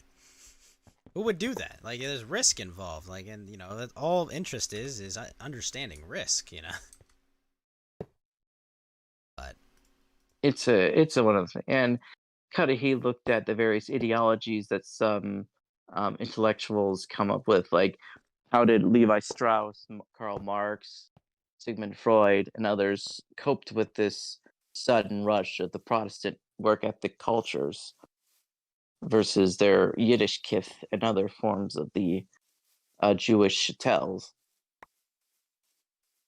And it was just a difficulty of adjusting what sort of things they talk about and other forms. It's a really interesting, fascinating book that I think everyone should read to kind of get insight, not just learning about like what makes Jews Jews, and not just and well, isn't it they take off the tip? Oh no, you're gonna get this stream shut down. It's just a tip, okay? It's just the tip. Yeah. I tip my hat to you. I'm sorry. I can't help myself. Or is it a yarmulke? I should say. You gotta cover the tip after you cut it, okay? Look, it's or the waiter brings the check and everyone's whoop, where'd they go? I do know a couple funny Jewish jokes that some Jews have told me, which is actually pretty funny. And I'm not talking about like they're safe for work. They're not. Listen, not someone when the tip comes up, everyone disappears. Let's. Yeah. Oh yeah, Mel Gibson had some great ones too. Yeah. Oh yeah. Yeah, see that's the country I long for, where we all made fun of each other and had a good laugh. Yeah, let's actually here's some of the 10 most classic Jewish jokes from the Forward magazine. The Forward.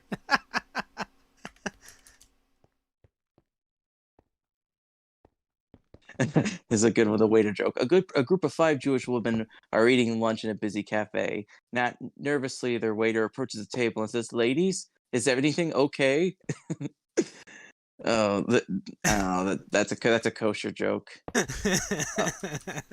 Or this is a desert island joke. A Jewish man is shipwrecked on a desert island. He's stuck for years. Using materials from around the island, he built a house, a store, and a synagogue. Eventually, he's made a whole neighborhood. One day, he's rescued by a passing ship. The sailors help him collect his few possessions and get ready to leave the island forever. Just before they leave, one of the sailors says, "Hey, why'd you build 2 synagogues?" The man rolls his eyes. He says, pointing to one building, is my synagogue. This is my synagogue, and that, Is my she bank. said, pointing to the, no, it says pointing to the other, is the one I will never step foot in.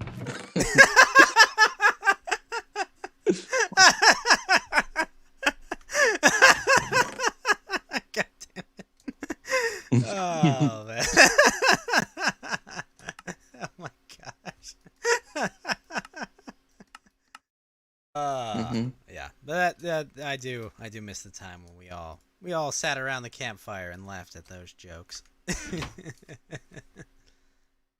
uh, no matter how different we all are, yeah, humor is always so unifying. Yeah, That's what's so great here's about another it. good one. So, an elderly Jewish man faints and is rushed to the nearest hospital. A nurse tucks him into bed and says, "Mr. Schwartzman, are you comfortable?" Schwartzman replies, I make a living."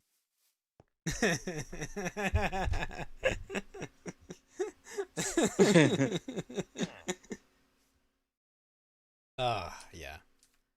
I assume after you finish reading the ordeal of civility, you will have much more ones of those. Okay, those are actually really good. There's some funny little things, and just there. I mean, come on, this is funny because I get the jokes, I get the stereotypes, and even the Jews themselves are like leaning into the good Oh stereotypes. yeah, I mean, oh gosh, we're good with money. We're good with money. What a terrible stereotype to have. Oh man, we're successful and help our community. Oh God, what a terrible stereotype. Yeah. Imagine. Well, that's Memory Eternalist on Substack and Yellow Lantern. I never remember if it's 19. It's 19. Okay, Yes. 19. I will say though, watch The Flash just for Nicolas Cage Superman. Oh God, I can't believe we have to include that in. Well, anyway, since if you're gonna start playing Apex, have you seen the trailer for the new I have not. heirloom? That is a strange Horizon skin. But I think they're it's the Dress to Kill. I think they're like, are they like basing them off of um like fancy either the dress. movie, yeah, the movie Dress to Kill, I think and so. also some. Because it's kind of like Ballistic's whole aesthetic, and it looks like they're gonna dress up other characters kind of like Ballistic. I think. Hmm. And of course, there are some patch notes as well. Yeah, what's changing? So I'm assuming they're gonna change the matchmaking system because people are I hope they do. universally reviling it. Well, the problem with ranked is that they overtuned the point system because they didn't want people to like farm kill points, but they did it too much so that now people are just ratting in ranked. Like there are people who have gotten to masters and they killed nobody. They either got into like the top 3 ring placement and they get like 100 points from that. And they're able to do that like enough games to the point where they've basically like they've gotten to masters. Like there was a video of like a Valkyrie player who was just ratting and finding all the hiding spots and just waited until like the last squad was alive, fought them to get like a little compensation points, and then died. But they still got like 150 LP. Yep. And now that it's a fixed amount for each level. Yeah. So here's the patch notes. Of course, the weapon crafting rotation has started. The R9 and Rampage enter the crafter. The alternator SMG and Sentinel return to the floor. Evac towers spawn rate was reduced slightly to match the heat shields. The mobile respawn beacon was slightly increased. And here's some of the weapon updates. The Nemesis Burst AR. Projectile speed has been reduced. And Sensible. the projectile gravity has been increased. Okay, so much I more bullet presume drop. Yeah, I presume this makes the Nemesis less effective at long range. Yeah, it is pretty good at lasering people long range. Mm-hmm. EVA 8. The base rate of fire has been slightly increased. The white bolt rate of fire has been increased. But the rate of fire with the blue, purple, and gold bolts is not changed. I suppose this maybe closes the disparity between the base EVA as well as the level 1 shotgun bolt. Because people have been slightly complaining that they're a little too slow compared to the other two. Eva is pretty underwhelming at this stage of Yeah, balance. and now we have the big one. Seer is receiving nerfs and a reworks. As you probably have heard Really? about this yeah, this Legends still had is was Reign of Terror was still pretty bad, even after his big nerfs in season 16. I don't think he's that This overpowered. That's the thing. so this is why he's this is the thing. First, his heartbeat sensor has been reduced to 50 meters. It was 75, but this Hmm. one is a buff.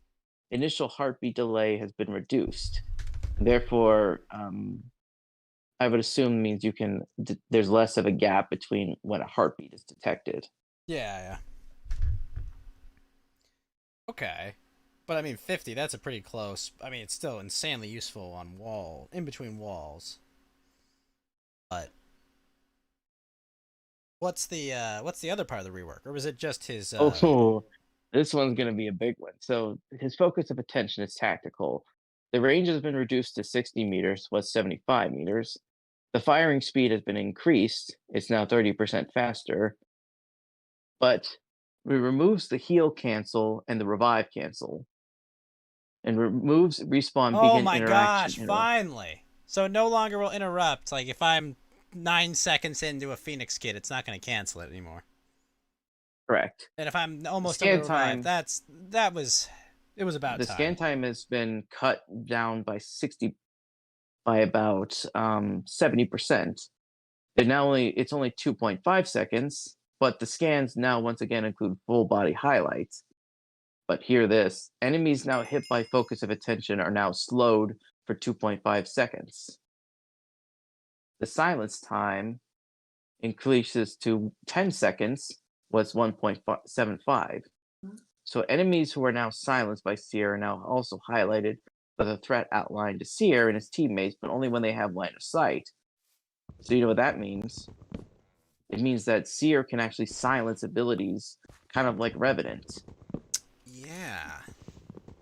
But it's not like Revenant where he can see where they are at when they have Hmm. line of sight. Now here's his ultimate. The throw range has been reduced to 15 meters versus 50. Wow. Well, I mean, Um, it's not a huge deal, I guess, because but hear this: remove diamond scan markers on enemy movements, but exhibit will only show the footsteps of players moving in the zone. Diamond markers are now only appearing when enemy gunfire for 1.25 seconds. So, exhibit is no longer the wall hack it was. It now only shows people's footsteps, which maybe is only useful for like if you don't know whether if the enemies are on top or bottom and you want to like get a scan out just to see where they're at. And they only appear if they fire their weapons.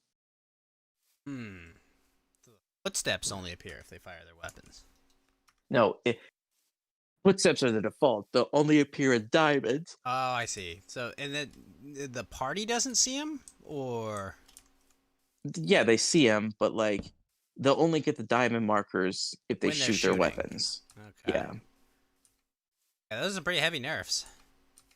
hmm I mean, So he's good, but I don't know if he warranted that big a nerf. oh, he was. I mean, he used to be massively over.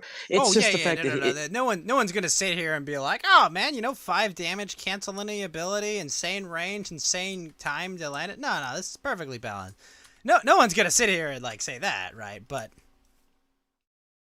I think the reason is that it's just his design is just so it's kind of broken. I mean, anytime you give a character with free wall hacks and all this other things, you want to. I suppose it's only fair that they say like, okay, yeah, we'll have to rework. We'll have to make it so that his abilities are not like. Well, I mean, still the thing that's impressed, like the silence, the ability to like silence an opponent's abilities for like from 1.75 seconds to now like 10 seconds, yeah, that's a big change. which means like I suppose like you don't want to get hit by that focus of attention because the worst part is losing your abilities. Yeah, yeah, losing access to your abilities is huge. I mean, the plus side is that you won't be able to. It's only like less than 3 seconds versus 8 seconds when you're revealed, but you are slowed a little bit, which is not, which is you don't want to really, you don't want to be caught out in the open if you get scanned like No, that. no, that not. You're gonna have a bad time.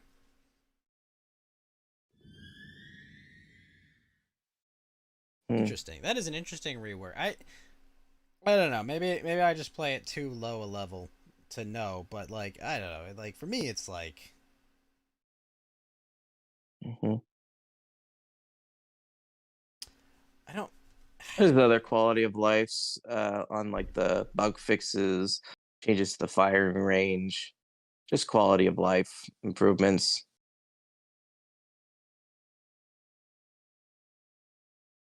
Um, but yeah, so the and of course the heirloom that people are looking at is the The Horizon one yes. looks pretty cool. Got like a little black hole in it or something. Yeah, it's called the gravity maw. When am I getting my fuse heirloom though? What is he gonna bring his human hand? I think he would bring his guitar, but yeah, maybe. I'll El Kabong them.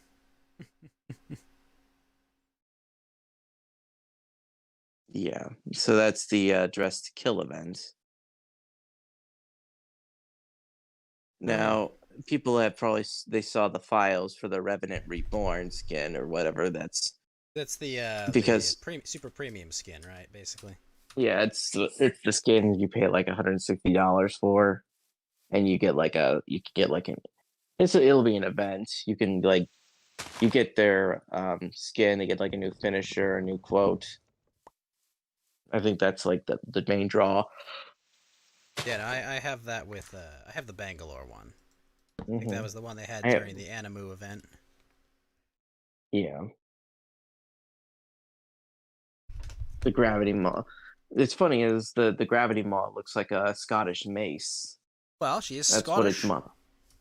yeah, that's what it's modeled after. But the gravity maw, it's a maw because there's a black hole where the mace, the Morning Star is. Yeah, no, I mean it looks cool. I mean, if I was a Horizon main, I would probably get it, but I'm probably gonna wait till they give me a Fuse main one. Hmm. Definitely is what I think I'm gonna end up doing. Yeah, I don't know where Fuse stands in terms of power. Some people find him to be B tier. Some think he's not because Fuse is annoying. You know, he forces people out of positions. His ultimate, though, some people think is too weak because many people can escape the initial blast. It But I lacks think, the ability to like lock down as well as it could, right? Like, 'cause it's got a very audible, you know when you hear it, right? Like oh it's coming, and like it's pretty easy to position yourself in a way to not be screwed by it.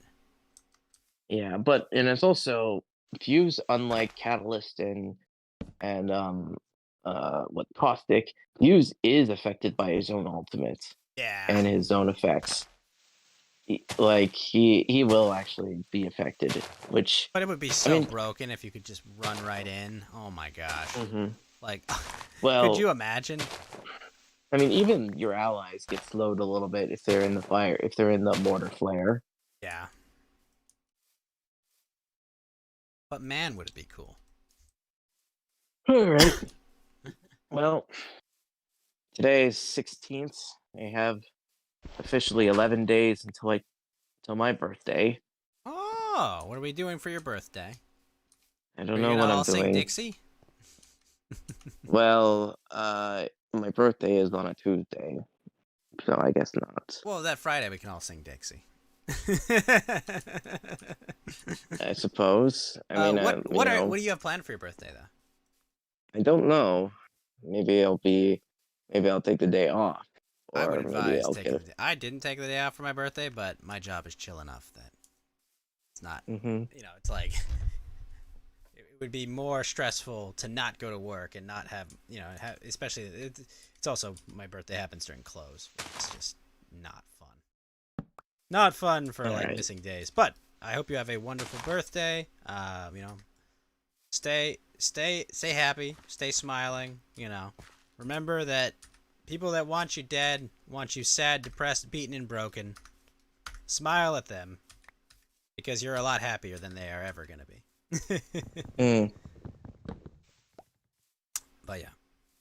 Yellow Lantern, the Memory Eternalist on Substack.com. Yellow Lantern 19 on Twitter. Thank you for your time, man. Have a good one. Yes. And yeah, the grass is always greener. At least I'm not dealing with what Hunter Avalon is dealing with right now. Is the Oh guy that's boy. having a train run on his girlfriend by a bunch of dudes or something? I don't know. I'm not really familiar who he It is. well, he was first a conservative commentator, then he went sort of the fedora atheist route and went libtard, and now he ends with him not only getting divorced, but his wife essentially cuckolding him. He's being cuckolded by like remember that meme where there's the girl standing in the middle of the couch, sitting in the middle of the couch with five people looking at him, Yeah. looking at her. I'm sorry. That's basically what Hunter Avalon's wife is currently going about with. Wow. It's Well, it's Schadenfreude for the people who don't like him. No, personally, I wish relationships didn't devolve into that kind of swinger kind of deal. You know, I've dealt with some of those people. They're really not that pleasant. But well, can't fix them. Can't fix the world if it doesn't wasn't want to be his whole fixed. thing he was like a good religious boy for the longest time or something? For a while, but then he That was his bit for a apostatized. while, right? He was just like, Yeah, oh, you know, like I love God and I want to talk about Jesus and all that. yeah, and other commentators tracked his progress from this, and so for him to like turn, basically go apostatize, it's just only fitting Tough to be an that it would just Italian. end. Keep getting all these apostates out there, you know. Yeah. Oh man, Winston's here. Winston's here now. Yellow Lantern's got to go to bed, Winston. Sorry, you want to tag me out, Winston? Yeah, you can tag him out, but man, he's got to go to bed, man. He's been dealing with tornadoes and shit. All right. Well, see you later, Have a Winston. great one, See you later. and have a happy birthday if I don't see you before then. Thank you. Winston, get in the green room. I'm tagging you in, Winston. You got banned for your prank that you pulled. Oof.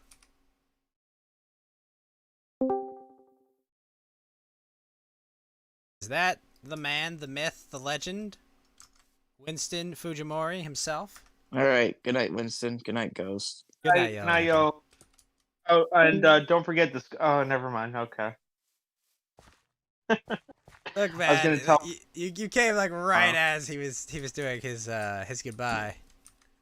Yeah, sorry. I'm an hour later than when I said I would be here. I had to take a nap because I had a long day today, and then I wanted to get something to eat, and I got something to eat. You reminded me that I should eat bad today. Yes.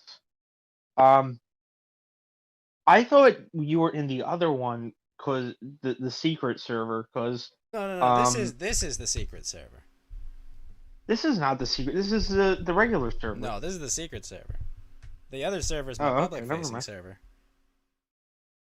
Oh. Okay. Well. Where all my based Well, I friends got that are. mixed up. Yeah, this is where all my based friends are. My yeah, it's where the other server is where I interact with normal people. Oh, okay. If that makes sense. So I got yeeted from YouTube. I can't imagine why.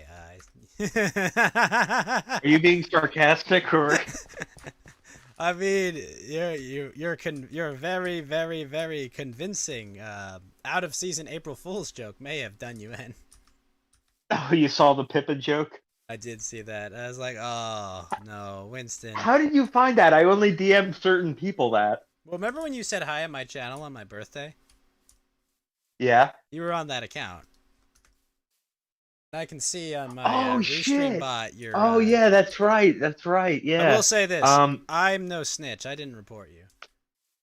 No, I didn't think so. I think the Phase Connect people found out because people I think posted it on Twitter and added Pippa, and the FaZe Connect CEO Sakana must have found out because he does not like Ghost politics and he does not like the FaZe people associating with Ghost, even though like Pippa thinks it's funny. Zakana probably has So good instincts on this. I mean, look, whether you like or dislike Ghost, I mean, like, you can understand, building a mainstream facing company you may not want more beer, or some of his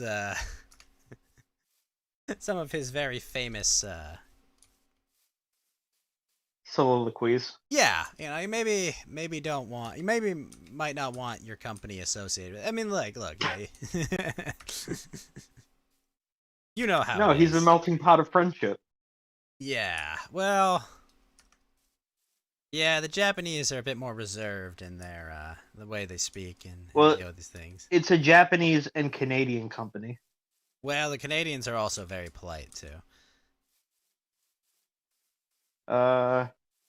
Yeah, I guess so. That is true. But no, who shocked. Trudeau wasn't polite when he polluted my air in my city. Oh my god, I know. He turned your city into Blade Runner. Yeah, I got a notification during the height of it from work, and it was like a township notification. They're like, everyone working in like this town and like surrounding areas, go home, shut your doors, wear an N95 mask, and So that was make a sure your vent controlled isn't collected. burn? No, can I say this on YouTube, or I think it was done deliberately. Well, okay, there is the conspiratorial angle I've heard, right? Kind of pushing the 15 minutes. I've heard all this, but wasn't it like a controlled burn? Isn't that the official story? That was like, well, we need to burn all these forests, and it just got out of control. No, so no, they outlawed. They did the California thing and neglected to do controlled burn and shrubbery removal, which all previous Canadian administrations had done. But like California, they like didn't do that this time. And like California, they got all these crazy wildfires. And honestly, I think Trudeau either is so stupid or he neglected to do it on purpose, so that way, they could say one of climate those change. situations where it's like, man, I hope you're just that stupid, right? Yeah, because I mean, I guess you would rather someone be stupid than evil. Yeah, you know. I would rather it be you're just that dumb than holy shit, you put not just your own country's people, but your neighbor that holds an insane amount of like political, military, and economic power, people in danger as well. Yeah. Yeah, Canada is not, well, he's an ally to the deep state, but not the American folk, not a friend. That's why we needed Bernier to become prime minister, but I have a whole story about that.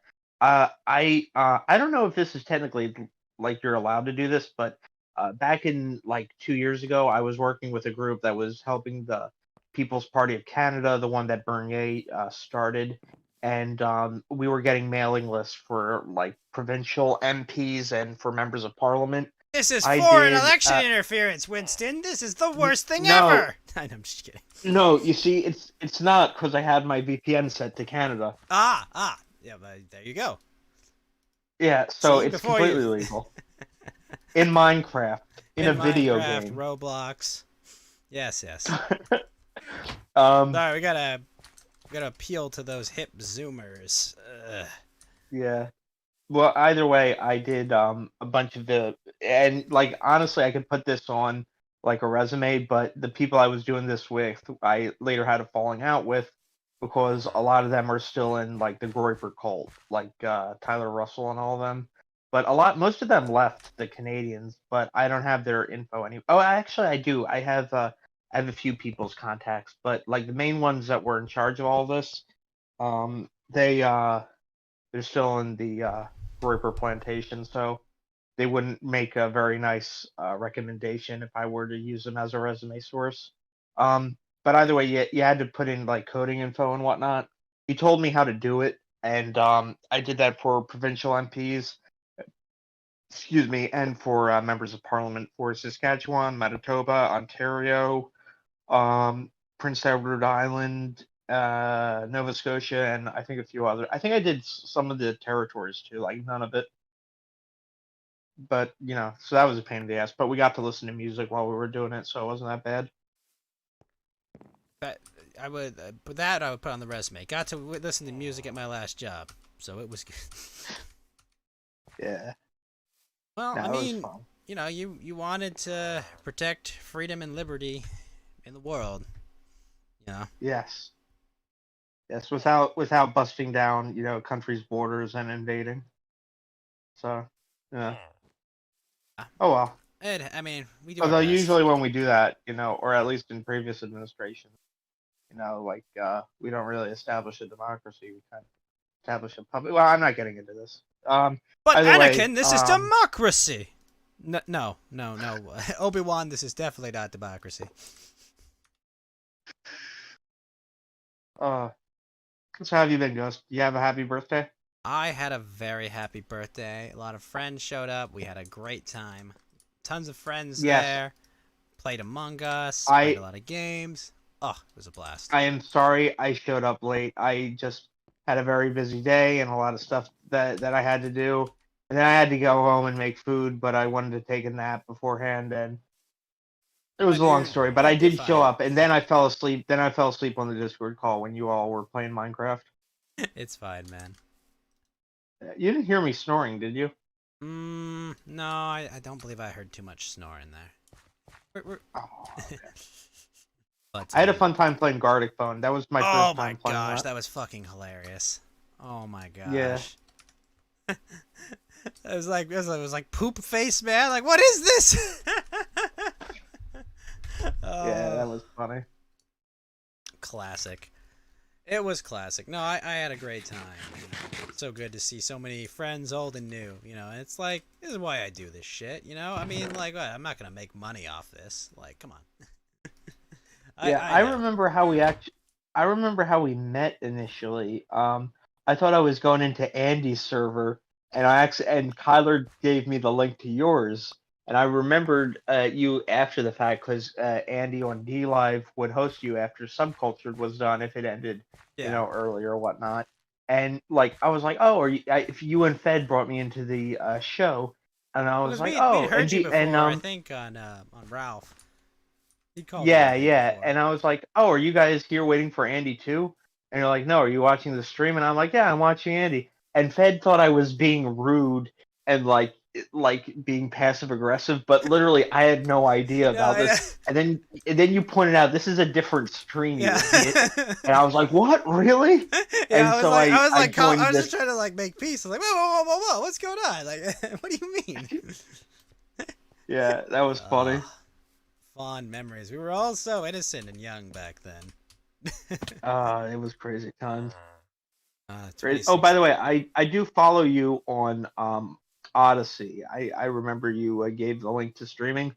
I am Claude Fermi on there, but usually I type in the YouTube chat or the Kick chat. Oh, yeah. My problem is getting up the Odyssey stream is like one extra step I just don't really like. Odyssey is like my my last bastion of like, if my stream gets like canceled everywhere, like at least I'll have a copy on Odyssey. Yeah, I like the Odyssey folk. They're very good. They're very tolerant of different types of people being on their platform, which I really like and appreciate. I like that too. Yeah, it's good to have multiple different types of voices and like people from all walks of life. Yeah, even people I virulently disagree with, I'd rather them talk than, Ted post eventually. Well, yeah, Rambot's on there, but they tolerate Rambot. They don't mind him. He's an up and coming streamer getting big views. But they actually goes politics. It's always like it's like I'm morally obligated to keep you here, but you fucked me, man. Right? Sometimes it feels that way, right? Like, it would be immoral for me to remove you, but you fucked me, man. Yeah. But they actually do a lot of base stuff. Like what I was gonna say is they actually personally invited Ghost Politics from True Capitalist Radio, they invited him personally to stream on Odyssey, and this was when it was still in beta, and you could only stream for 4 hours, and he does like a 9-10 hour show on the Go show, so he couldn't, use that, or he'd have to change stream. So that's why he went to Vaughn. So they fixed that. Now he multi-streams on there, but they gave him a personal invitation, and that guy Jeremy Kaufman, it's Jeremy Kaufman, right? One of the founders. I think Hello? so. I think so. Sorry, I stepped away to take a piss. I think Yeah, it's Jeremy Kaufman. Yeah, I think he also ran for New Hampshire Senate, U.S. Senate. I like the guy. I follow him. I probably would have voted for him if I lived in New Hampshire, but and he's a libertarian too, which I'm not. But I like the guy. But anyway, he personally invited Ghost Politics onto the platform and gave him his first dono of when they were doing the bit thing. He gave him like 1,000 bits and it was like, hey, thank you for joining Odyssey. And that was really nice because Ghost is a very controversial character. He has a very Unique prickly style. community. Yeah, it's a very edgy show. Yeah, no, it is Yeah. quite edgy, I would say. No, but I was just saying, like, that was cool. They invited him. They invited Andy and Kyler on to Odyssey, and like they were on when it was still like in like alpha or whatnot. So like there were a lot of problems and they got frustrated. But I loved the Odyssey streams. I really looked fondly on when Andy and Kyler were doing that. I saw they had a reunion a few weeks ago. I didn't see the episode, but I'll have to catch up. But that was fun. A reunion. What do you Kino mean by Casino does what? What do you mean by a reunion? I'm not aware of this. It was Andy and Kyler streaming on the Subculture channel. They did because they ended Subculture their podcast, but they had a reunion where they like rejoined like a year later to just do like one episode and reminisce. Oh. Yeah, it was nice. And the Kino Casino, they always have their backup channels on Odyssey, and Of course. it's good. I like Odyssey. I like Rumble too. The only problem with Rumble is like things just get so scuffed on there. Like you sign in and then you can't type in chat or send a super chat or whatnot. That was a big problem for a while. You can't also. Is it true you can't have mods in the chat? Because every time I go into a stream on there are no mods. Really? That's pretty terrible. If you can't have mods. Yeah, I know. Because like, what if people are like posting links or doxing people on there? That's like stupid. I mean, Why would I, you the not have streamer, mods? have to step away. I have to step away from doing my stream to make sure that I can go, prevent myself from getting canceled. Yeah. Also, like, what if you have like a few thousand people in there? There's no way you can like No, backtrack. there's no what fucking people are way. doing that.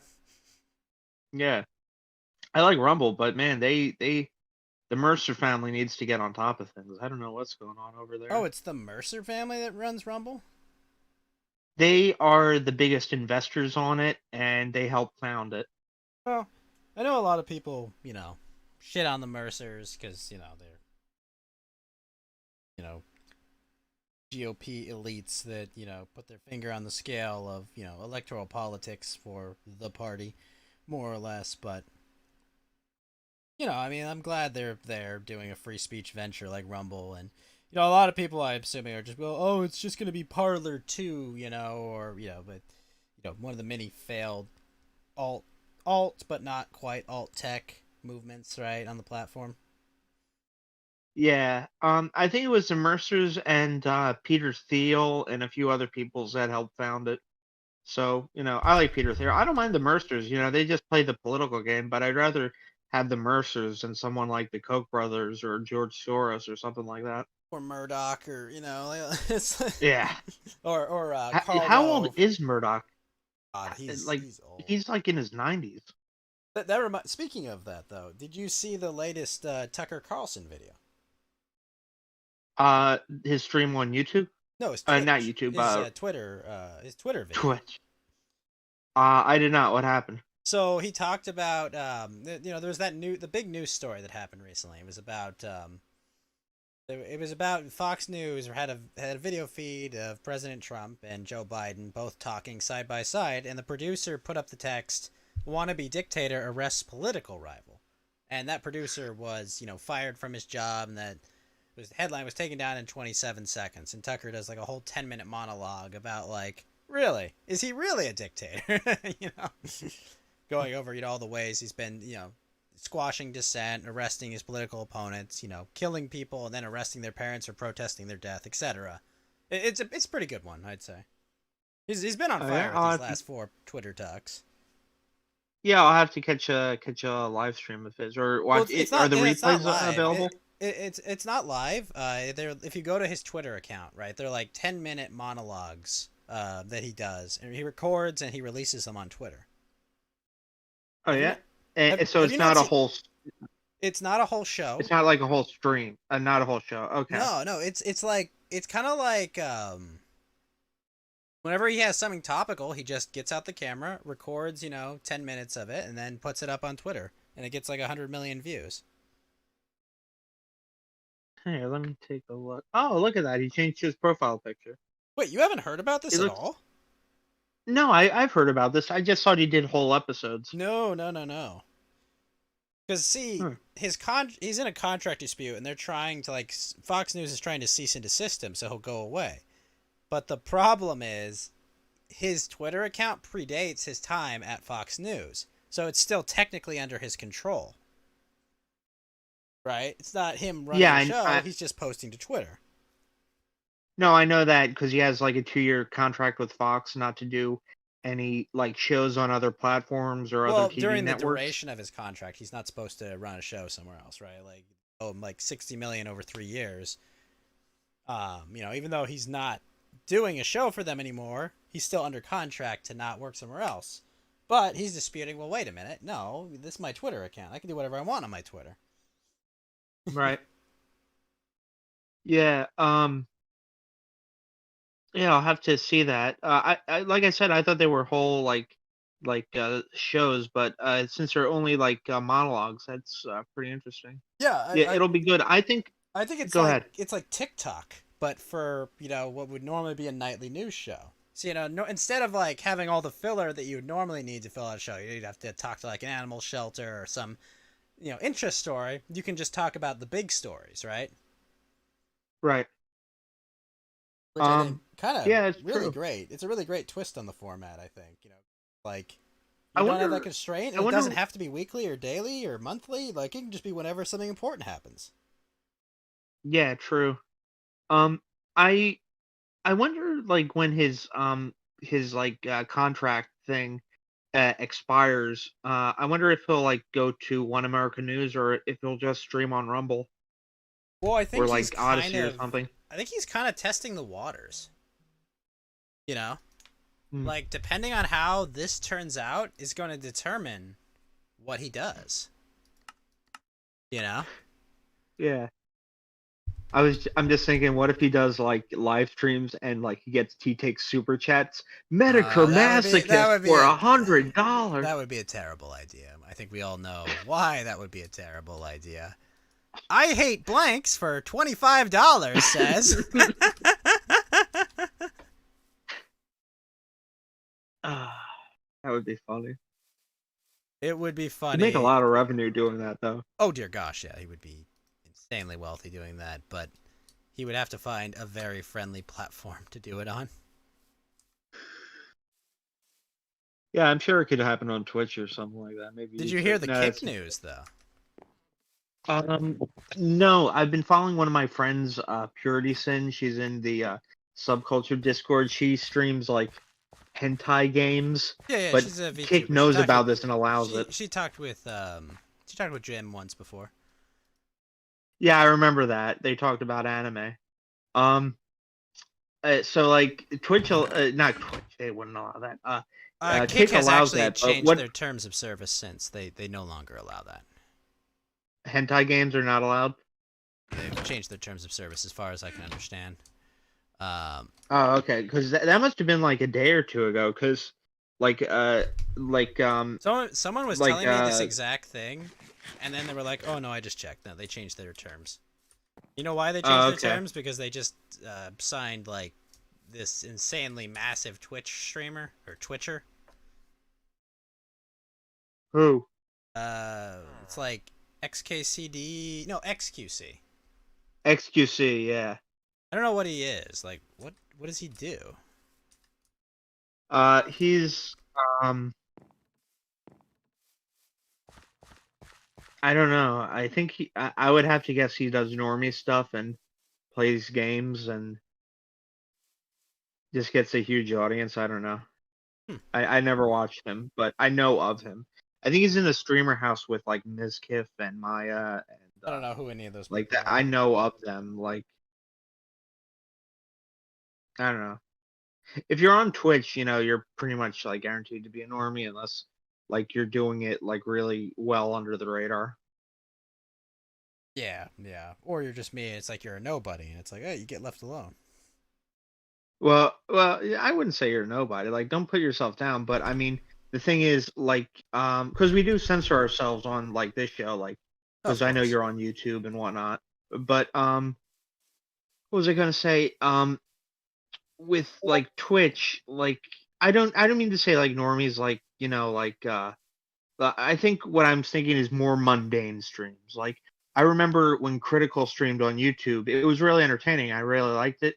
Now Who's that he moved critical? to Twitch and a Moist Critical, like Penguin OZ. The guy with the long hair that talks like this in a really He like monotone discount voice. sticks. Um, he doesn't talk about politics. He mostly talks about ongoing internet shenanigans. Um, Ah. but yeah, but he he I remember his when he was solely on YouTube and YouTube before they did the adpocalypse and whatnot. His Yeah. streams and his commentary was really very good. And now that he moved to Twitch and YouTube became more censorious, his thing is just like poop jokes, like every other sentence and whatnot. It was But like when he watching the gets world's animated, worst episode of Rick and Morty. oh, This is Mr. uh, Poopy Facehole. Yeah, that's right. That's what's going on. Mr. Poopy Facehole is well, here. the thing is, when he gets like animated, like I know he had that big beef with Sneeko, and like Sneeko. Is they he one of the IRL streamers, I think? he is a streamer that like hooked up. He used to be really good YouTube content, and then he decided to hang out with Nick Fuentes, and like everything that Nick Fuentes decides to hang out with, he became really weird and alienating and a shell of his former self. Um, like he talked about how he liked the Cuties movie because it like addressed the topic of like sexualizing children, even though the movie itself sexualizes children, and that's what Critical and Sneeko were debating because Critical was against the Cuties movie. So I don't know. Like I'm sorry, I'm He just said it looking up some stuff. addressed sexualizing children by sexualizing children. Yeah, the Cuties movie. That was the one where they do the They twerking dressed up a contest. It bunch was of the girls French and movie. danced and twerked that were 12 or Yeah, 13. it was horrible. I didn't see it, but like Yeah, I it don't know. doesn't sound like something that would interest me. Yeah. Um, Either way though, he did that. He hangs out with Nick Fuentes, and just like everything the Groypers touch, they immediately turn to shit. Like, do you remember Leafy is Here? No. I used to watch Leafy is Here back in What did he do? 2014, Was he a video 2015. game streamer? Yeah, he posted he would make commentary like videos on really weird like YouTube videos and Was he like kind of be like very kind of a Milquetoast Jontron? I never seen Jontron, so I wouldn't know. You ever seen the oh gosh, video Jontron did about flex tape or No, edged weapons? Okay. no, no. I remember Jontron started for like 2 weeks. He Like had he red made pill Tourette's. Yes, I recall. yeah, and then like Destiny like debated him and like a bunch of SJWs decided to go after John Tron, and he was like, "Fuck this." Um, but Got his voiceover no, Leafy. removed from Ukulele. Yeah, ukulele. JonTron's I videos are actually remember pretty that. funny. Yeah, I'll have to take a look. I never I seen would him. I would recommend the his video, his flex tape video, and his defending yourself against edge weapons video. Flex tape and descent. All right, I'll take a They're look. basically they're just like he's reacting to like a commercial and like a training video. That's funny. The training video is pretty Yeah, hilarious though. It's yeah, I heard he's a funny guy. yeah. But no, Leafy is here. He would make like these react videos, like never really with his face. There would always be like you know that mode in CS:GO where you're like surfing on like pyramids I and remember whatnot. surf maps. Yeah, and when he would give commentary, it would just show his surfing footage. But he would give like react videos to like weird like uncomfortable YouTube videos or internet videos. Excuse me. And like what he would do was be like very kind of abrasive and kind of prickly, and like people who didn't like him would call him like a cyber bully because he would like mock a lot of the stuff. But he wasn't like a Nissan where he was just like making a total ass out of himself. Now, He actually was really Onision, funny. Which one was he? Was he the guy that had like the whole funeral ceremony for Sakurai? Like what? No, Anision was this guy. I don't know if he's still around. He was actually interviewed on the kill stream because Chris Hansen like assumed he was a pedophile, even though he wasn't. He was is just he the he guy was just that really like weird. made Chris Hansen look like an idiot? Yeah, but he did YouTube videos where he would some of it was funny back in the day, but then it just kind of became mean spirited and obnoxious, and he would like mock a bunch of people in a very obnoxious and flamboyant way. And initially he was kind of creative with it and it was funny, like kind of like a more hardcore Hunter Avalone back in the day. But then he just became weird with it, and he started an OnlyFans, and became like, yeah, it was really weird. Wait, what? But still, though, if I have to take if between modern Hunter Avalone and Onision, I would probably take Onision though. A man made an OnlyFans. Why? I don't know. Because like, doesn't he understand that women can just say I'm horny and get men naked? Like, is this not understood? I think he thought he could make money doing it, and then I think he thought he could make a lot of money if he actually made porn of it and put it on OnlyFans. So you're saying this guy is that dumb that he would believe that? I think it actually worked. He made money with nude pictures of himself. And videos of him like jerking it, yeah. Yeah, I don't know. I can guess what, but that worked for him. He made money doing that.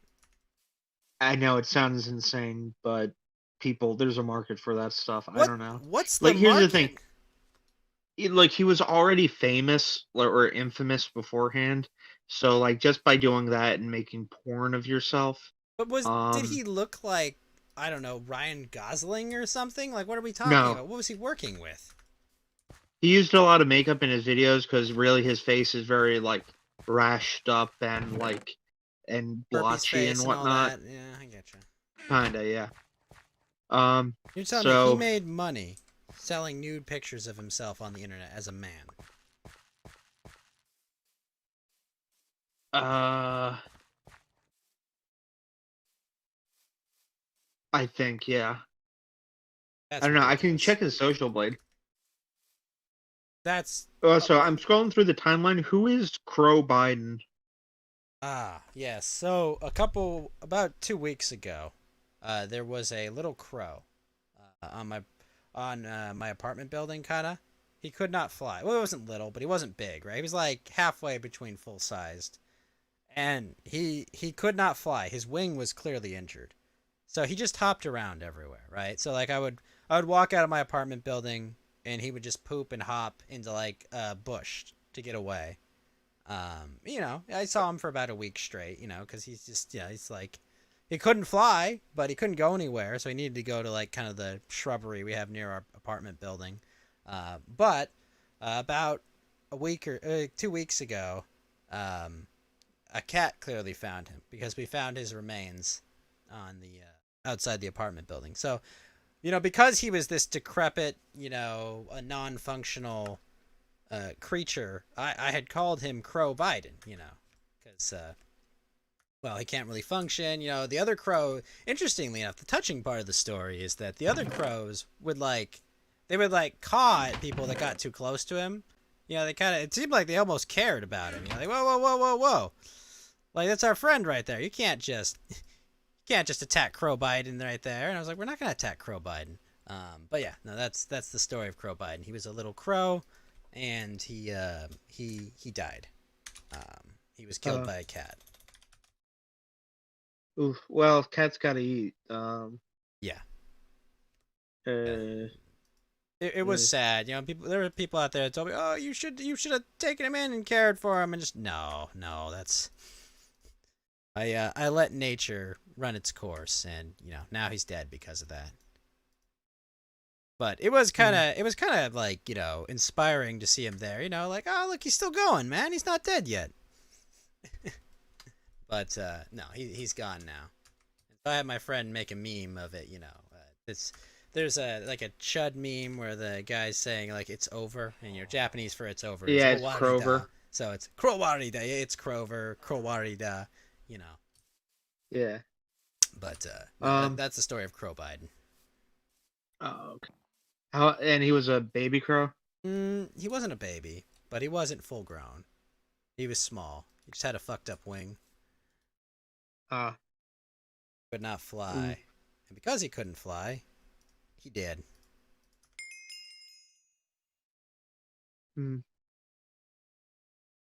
Well, that's a shame. Oh well. Yeah. Sorry about your dead crow. Well, I mean, yeah, it happens. Oh yeah, we were talking about Onision. I'm on Social Blade. Social Blade isn't really working that well. Like it keeps signing me out, or not signing me out, but going to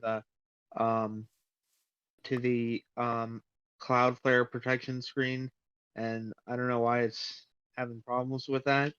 But what I was gonna say, also I don't think OnlyFans is tracked on Social Blade.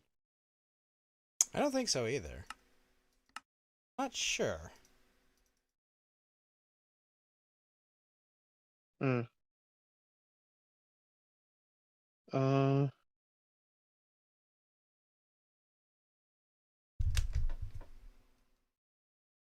curious if they made money. Now, am I going to make an OnlyFans? Should I add him on Twitter and just ask him?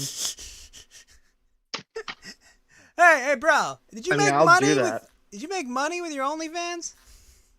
Yeah, let me do that right now.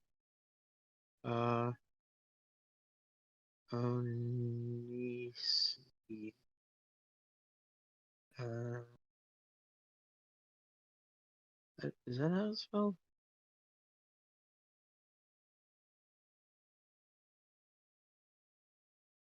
O-N silent. Yeah,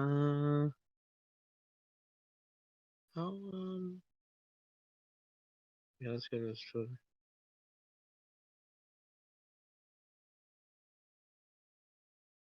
Yeah, it should be that. Okay. Here, it's a picture of his dog. That's who it is. Okay.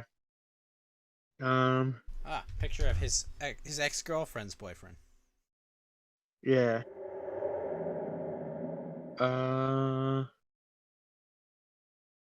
What is his OnlyFans say? Let me see. Winston, you may want to do this in incognito mode. I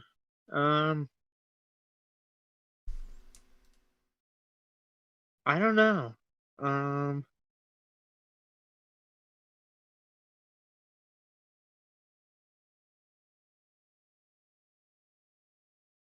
He's not active on Twitter. The last post he made was February 7th. May have canceled his own Twitter.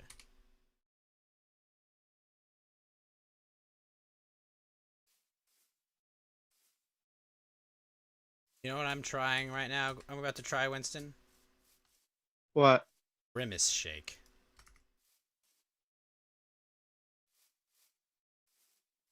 What's Grimace Shake? Oh, the Grimace Shake from um McDonald's, right? Yep. How is it? I don't know. It's about to arrive. Decided. Oh, you ordered it. I decided to be bad because you were talking about eating, and I'm like, you know what? Fuck it. Are you gonna do a food review Can. live on stream? I can. Nice. What did you get? Just a Grimace Shake, or did you get a No, burger they don't too? sell it alone. I got a Borgar and some fries with it. So, you know, cold French fries and a Grimace shake, always the best of meals. Cold French fries. Well, you know are how horrible. delivery is. True. Like Yeah. But that's why you got to tip them well. Then they come to your place first. You know, they usually do. I don't know. it's a scam. Scam. Listen, the purpose of delivery is to end French fries. They know our cures and they want to take them away, Winston. True. If you have an air fryer, you can heat them up. Do you have an air fryer? Air fryer, but I don't know. We'll see. We'll see. I'm gonna go put on some clothes and pick up my food. Oh, okay. I'll entertain the stream.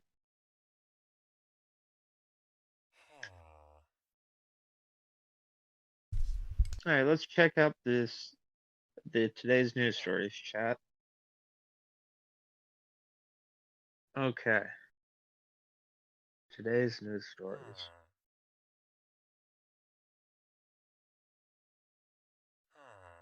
Okay.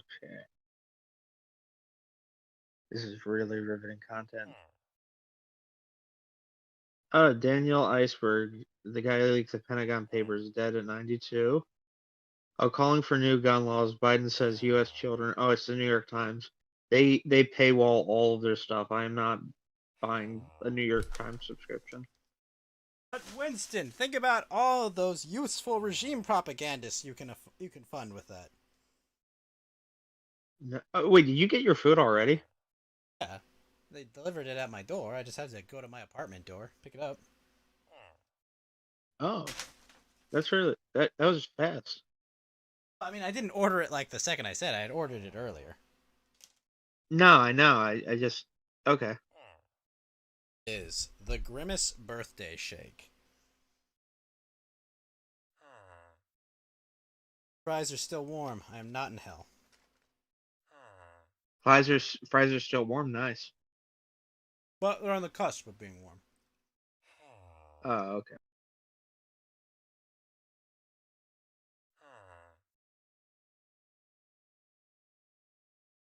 Whoever prepared my order put the straw under the bag, which means it almost tore. Oh, yep, it tore.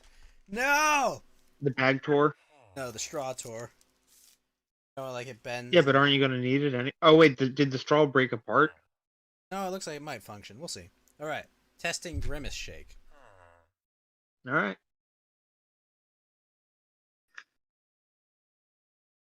Like ape. It's like not really sure what that is. What does it taste like? Is it fruity? Is it like? It's like. Is Let me it try. like what?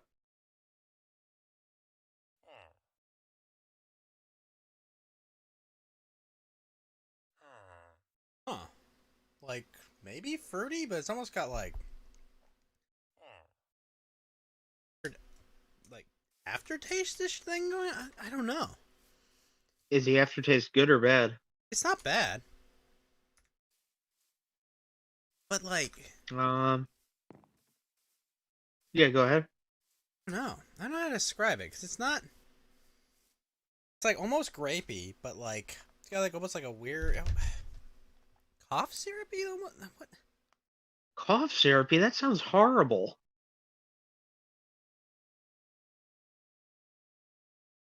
I don't know how to But describe it. Like, not maybe cough it's syrupy, but lean just like it's flavored. You got that lean.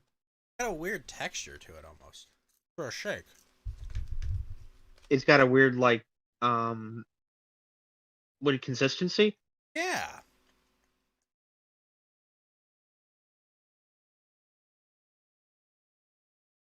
Huh.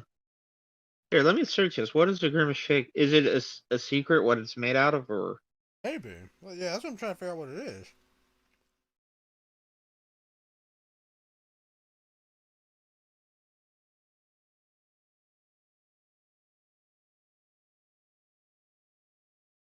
Oh, do you think it's some birthday cake flavor?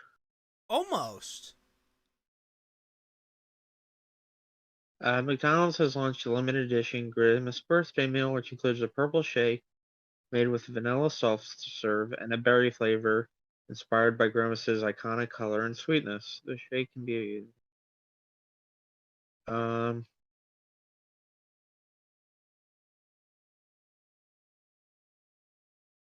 I guess it's like birthday cake and berry. Yeah. So out of 10, what do you rate it?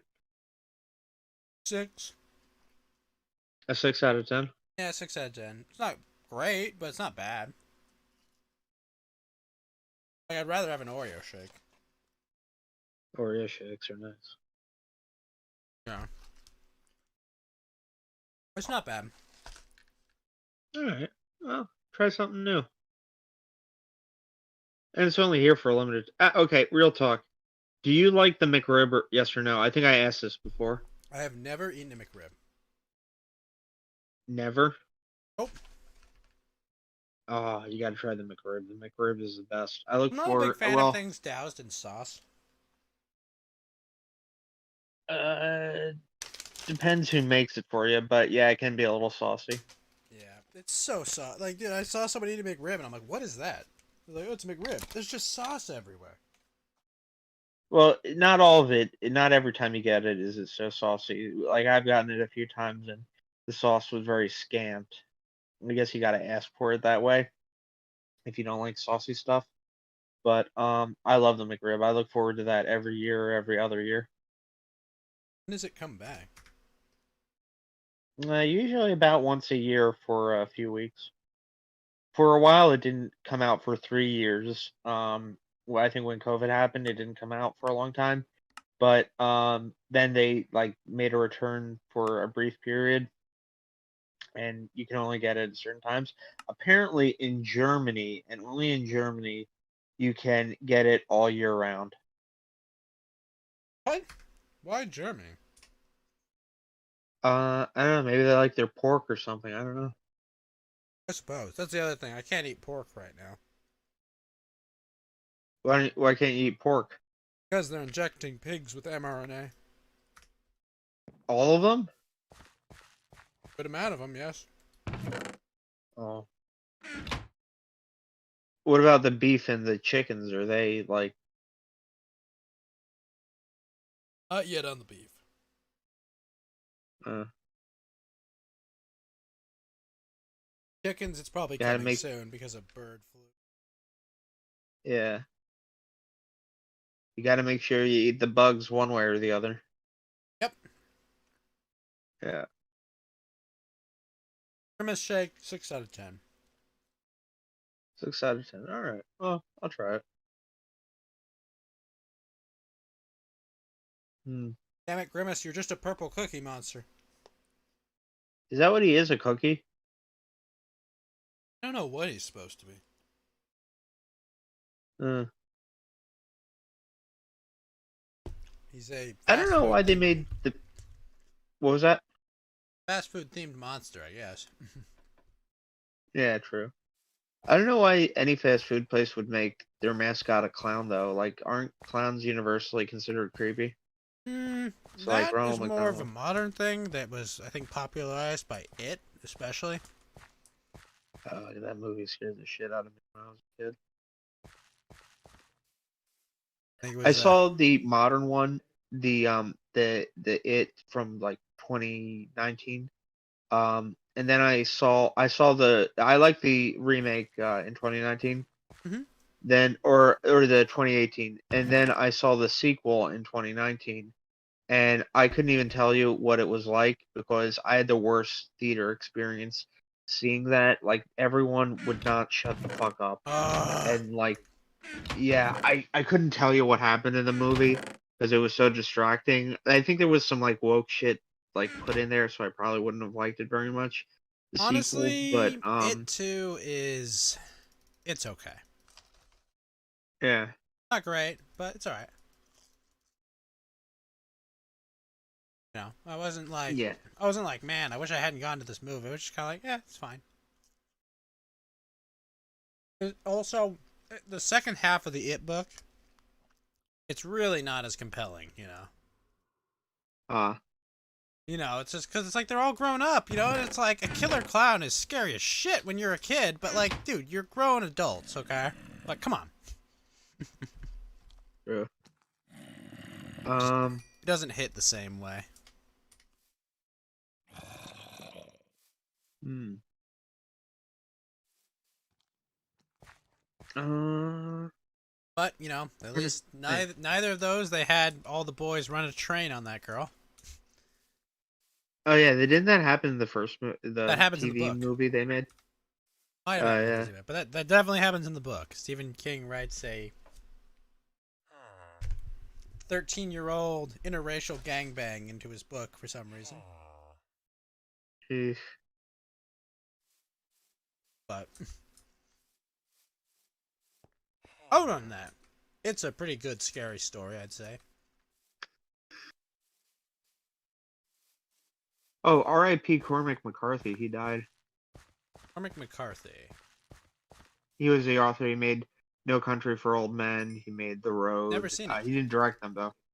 Yeah, he made Blood Meridian. That's a book that I want to read. I bought it recently, so I gotta Did read he it. I write The heard that Road, one's or did really he good. direct The Road? He wrote The Road. He wrote it like he didn't direct the movie. He wrote the book Okay. that the movie is based off of. Yeah, okay.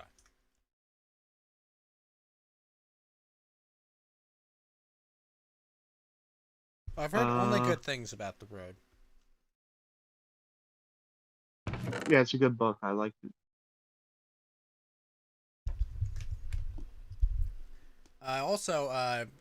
What's his name? I think Jeremy Romita Sr. passed. He's one of a very famous old comic artist. Last of the Silver Age comic artists. Finally passed Who on. was it? I think John Romita Sr., I think? John Romita Sr. Yeah.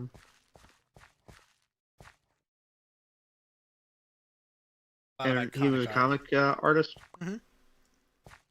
Oh, he did Spider-Man. Yeah, he did some very famous Spider-Man illustrations. Nice. How old was he? Oh, Uh, 93 it says. yeah, no, it's a It good says he old died in age, 93. you know, to die at. Yeah.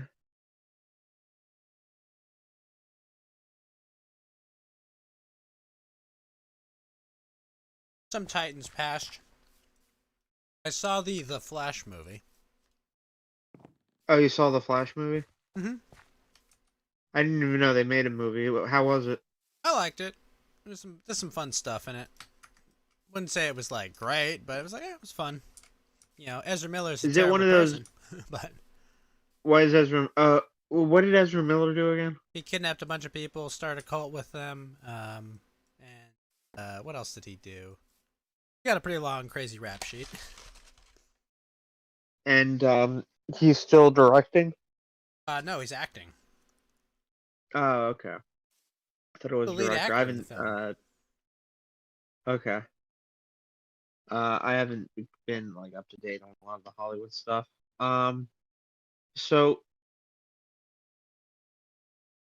is this one of the Flash movie? Is it one of the multiverse movies where there's all the superheroes in like the same movie, or is it like its own individual universe? No, there is. It's part of the DC cinematic universe, Okay. and Yeah, I'm not too big on the multiverses or the cinematic universes. Yeah, no, that is understandable, but yeah, it's interesting because it acknowledges like past versions of characters as well as future versions of characters, as well as Uh, versions of characters that were never made. oh, what do you mean they made up their own superheroes? No, no, no, no, no. I mean, like, did you know that there was going to be a Nicolas Cage movie with him as Superman? No, that Well, sounds actually really interesting though. so have you ever seen the movie Wild Wild West? The Will Smith one. Hmm? Um, I don't remember what happens in it. I saw it like when I was like 7 or 8. Don't worry. All you have to remember was there was a giant robot spider in it. Yes, I remember that part. Okay. So Kevin Smith, one of the big comic book geek guys, right? Kevin Smith he was approached by DC Comics to go and write a Superman movie, and they said, "Look, we got Nicolas Cage to do this," and they gave him all these ridiculous things like, "Oh, he's not gonna wear the suit, he's not gonna do this, blah blah blah, all this shit." And so he went through that all, wrote a script. Oh, and there was this guy who was like, "Hold on, I've got this really cool mechanical spider. He has to fight the giant mechanical spider." Okay. So they went through it all. Script was done. Came time to make the movie. They said, "No, we're not making the movie." They canceled it. This Flash movie acknowledges that there is a different universe where Nicolas Cage was indeed Superman, and that it's another different universe that Adam West, is Batman, and George Clooney is Batman somewhere else. So it's like kind of not a multiverse, but like like all these these are like a possibility verse that's going on with it. That makes sense because they determined that time travel in the movie works. That if you change an event in the present, it changes the past and future. Oh, really? I don't see how it would change the past. Well, yeah, well, yeah, no, it's confusing. Confusing. And time travel is always like, for example, he changes the past, right? So his mom doesn't die, and Michael J. Fox didn't play Marty McFly in the universe now. Now it was Eric Schultz instead. But Okay. they do all these little things, and when he goes back to when he undoes what he does, George Clooney is Batman again. So these are like memes sprinkled throughout the movie. Kind of, but I mean, George Clooney might officially be Batman again. I hope no. I think I never seen the Dark Knight Rises. I think I was gonna go to the theater to see that, and then Aurora happened, and I'm like, let me wait till it comes out in on DVD. But then I never saw it on DVD. Christian Bale Batman movies were all good. Yeah, the Christian Bale ones. The first two anyway. I got to see the third, but I heard it was really good. It's got so much meme I did not potential. care. What was that? It's got so much meme potential. Yeah, the Bane posting. Of course.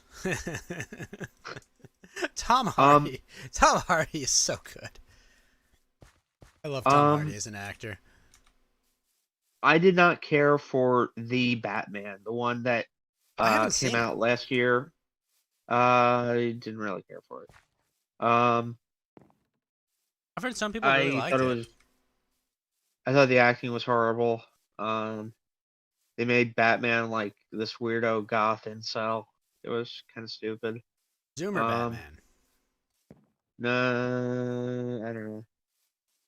And like they had to make they had to Netflix it up by making Commissioner Gordon black. Not that I have a problem with like any race, but that's not like it's not canon. Commissioner Gordon. I know. Yeah. I didn't mind Catwoman in the movie being Afro Latina because in the canon she is Afro Latina. Well, Selena Kyle, right? I thought it was Zoe Saldana who played her. No, but the character's name, Selena Kyle. Oh, okay. Well, I remember her from the you say from Afro the Batman Latina, cartoon is that being Portuguese African American or sorry, like like Puerto Rican. partially black and Latina. I don't know, but I remember her from the cartoon, which is probably ironically, like unironically, is probably the most like canon based version of Batman is from the '90s cartoon series. Uh, yeah, I think they had to, PG-13 it up a bit on some things because it was a show for kids. Yeah, Ain't yeah, but exactly I everybody. like that. I was obsessed with Batman growing up Yeah, no, as like Kevin Conroy's a Batman very is young pretty kid. excellent. Yeah, I never cared for Superman though, because I always thought he was overpowered and like where the hell are you gonna find random kryptonite to kill him? That's stupid. It's basically every Superman story. It's like Superman, they've got a source of kryptonite. Oh god damn it! Criminals without kryptonite, sad face. Criminals with it, like hooray for 5 seconds. Yeah, I always preferred Batman. I always thought he was a lot cooler. I've never understand Superman as a hero. It's just like, okay, but what, like, your whole thing is you're literally invincible and a human god. Like, what's the point? True. Um, yeah, but the latest Batman, I did not care for. This is also why Um, I liked, I I always liked Go Doctor ahead. Manhattan from The Watchmen so much more. Yeah, yeah, I remember that. Because Doctor Manhattan is I like got to an reread the comic actual book. Doctor Manhattan. Yeah, Doctor Manhattan's like an actual, like, really creative take on basically the character of Superman. But he's even more powerful than Superman because he's controlled like time and space and shit. But like, it's like, well, how do I relate with these fucking ants that are everywhere? Like how, like, God, that scene in Vietnam is so great. You could have done anything you wanted. You could have made the bullet turn to flowers, but you didn't. You don't give a damn about us. The bad guy, Yeah. struggles snugly. Median, but he's absolutely right. Um. Yeah, and rest in peace to the character of the Punisher. Oh yeah. It- How did who was it the guy that played the Punisher? He died. No, they killed off the character because his fans were too based. Oh, they did. Marvel killed off the Punisher character. Yep. Wasn't his name Frank Castle? Yeah, I think it is Frank Castle. Castle Doctrine. So they're gonna discontinue the Punisher franchise. I think they killed off the character permanently. Oh, okay, permanently. Okay. No, until they Uh, need hmm, a good quarter of comics again. hmm.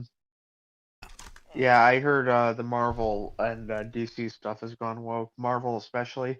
I used to follow that guy. I haven't kept up with him recently, but Diversity in Comics. I think his name was your boy Zach or something. I think so. Do you remember him? I don't remember him too well. I think he made his own comic book during the Comicsgate thing Was it Eric July? called no, that's not Eric July. He did his own thing. I think it was called Jawbreakers or something like that. Oh yes. How did Comicsgate how did oh, hold on 1 second. I really got to pee. But then I want to talk about Comicsgate if you remember any of that. I'm a little fuzzy on the details. I can talk about it. Okay. All right, here. Let me pee really quick and then we But can talk about it.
All right, I'm back.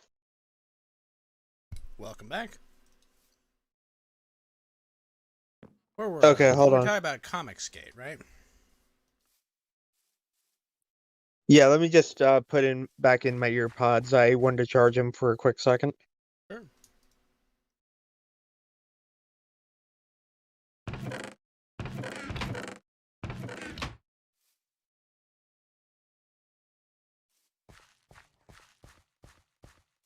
Are you there?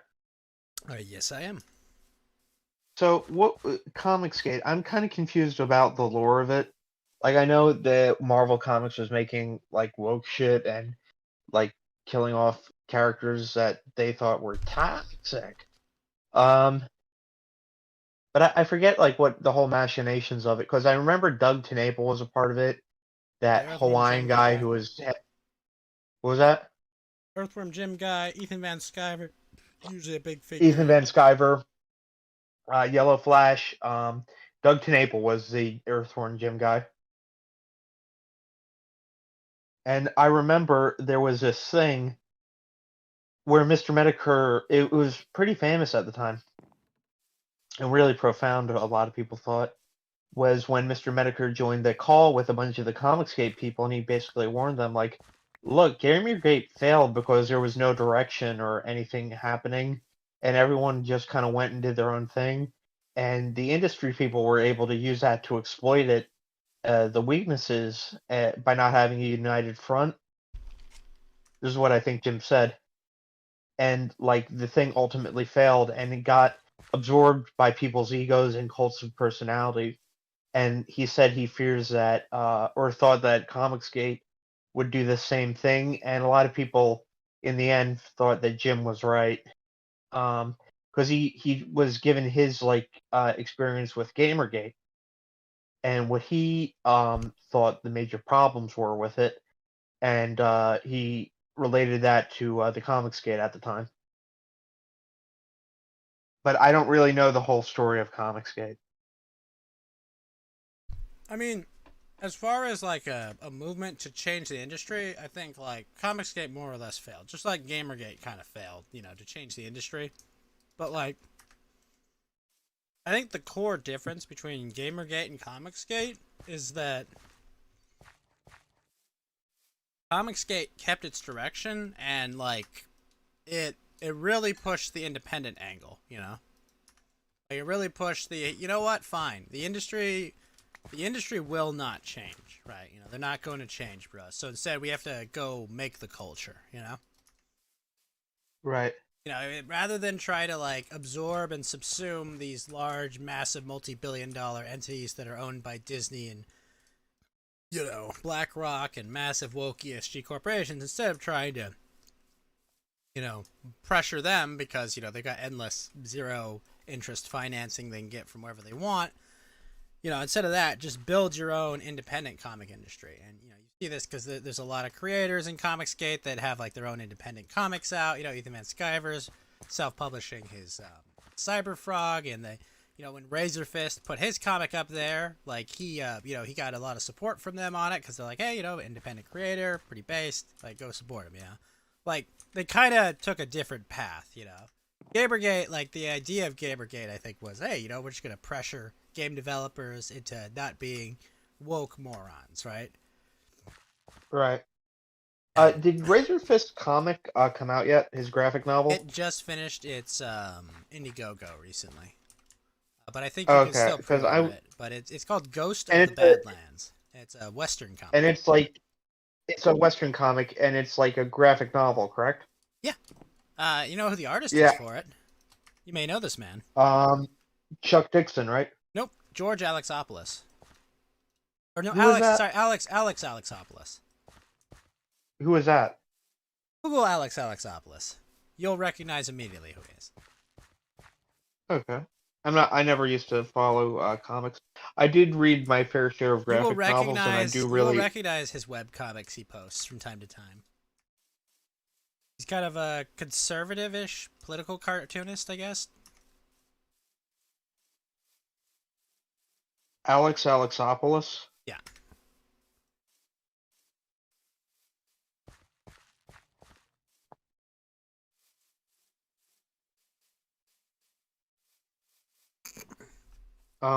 Like I said, I read my fair share of graphic novels, and I really enjoy graphic novels.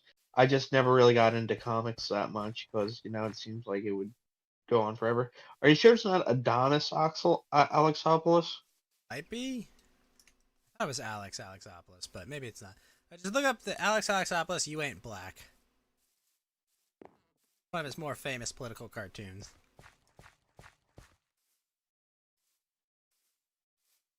Let me just search it. Alexopoulos. You ain't black.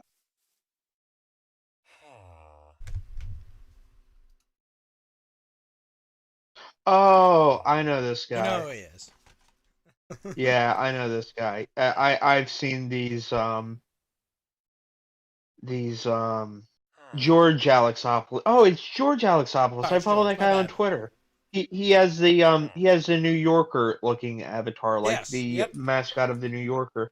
Yeah, I know this guy. I read a lot of his things. They're funny. So he's the guy that's doing the Razor Fist comics. Yep. He's the artist for it. And if you look, like, it looks nothing like his like political cartooning work. Like, it's like legit, like, incredible line work and good work. Yeah, yeah. He is a very good artist. So the thing I prefer him over Stone Toss. I think Stone Toss is kind of one dimensional. Um, like I don't mind all of Stone Toss, but I don't think he has the best political takes. Like him saying we should remove Section 230 completely is a stupid idea. It should just be amended. But I don't I mind think Stone Toss, that, but yeah. I mean, George Alexopoulos I think is better. yeah. Well, I mean, Stone Toss is, no one sees Stone Toss work and goes, now this is a modern day Da Vinci or Picasso. It's just like, oh, that's funny. Yeah. Um. So it is Razor Fist. It is a graphic novel. It's not a comic, correct? Hmm. Those are kind of interchangeable. Like, It's not going to be like syndicated like monthly or something. Like I think the so it's first not book is a okay. complete So book, if that makes sense. Like it's okay. Is it about superheroes or is it just about like no, Western it's times? about cowboys. Oh, okay. Then It's a that's western. good. I like Yeah, it's that. a western comic about old like Arizona folk legend hero or something or hero question mark. Okay. Yeah, I'll look forward to that. I'll have to buy myself a copy when it releases. Um, because I like Razor Fist. I don't agree with him on all sorts of things, but I think he's like really good with what he does. I find him entertaining and Oh yeah. informative. His Saturday live streams are something I really enjoy tuning into. Yeah, Not yeah, not when he's they're a fun live, guy. I but like like when him. I'm at work, just like, oh yes, please. Have And to he go live on streams on YouTube, Twitch Twitch. occasionally. I'm surprised he didn't get He's on banned there. Unauthorized. He's on Rumble. He's on all the platforms. Oh, he's on Rumble. Let me follow him on there. I'm pretty sure he's got a Rumble stream.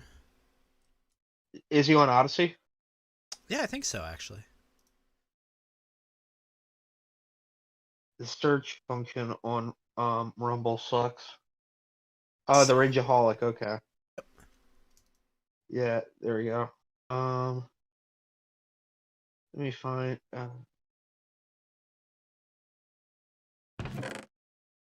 Oh shit. Yeah, I keep forgetting I had to get a new YouTube account because I wanted to. Face Connect didn't like my joke. You should like post to Pippa. It's like, why did you do this? Because it was funny, Pippa. Yeah, just a And I'm prank, tired bro. of pretending it's not funny, Pippa.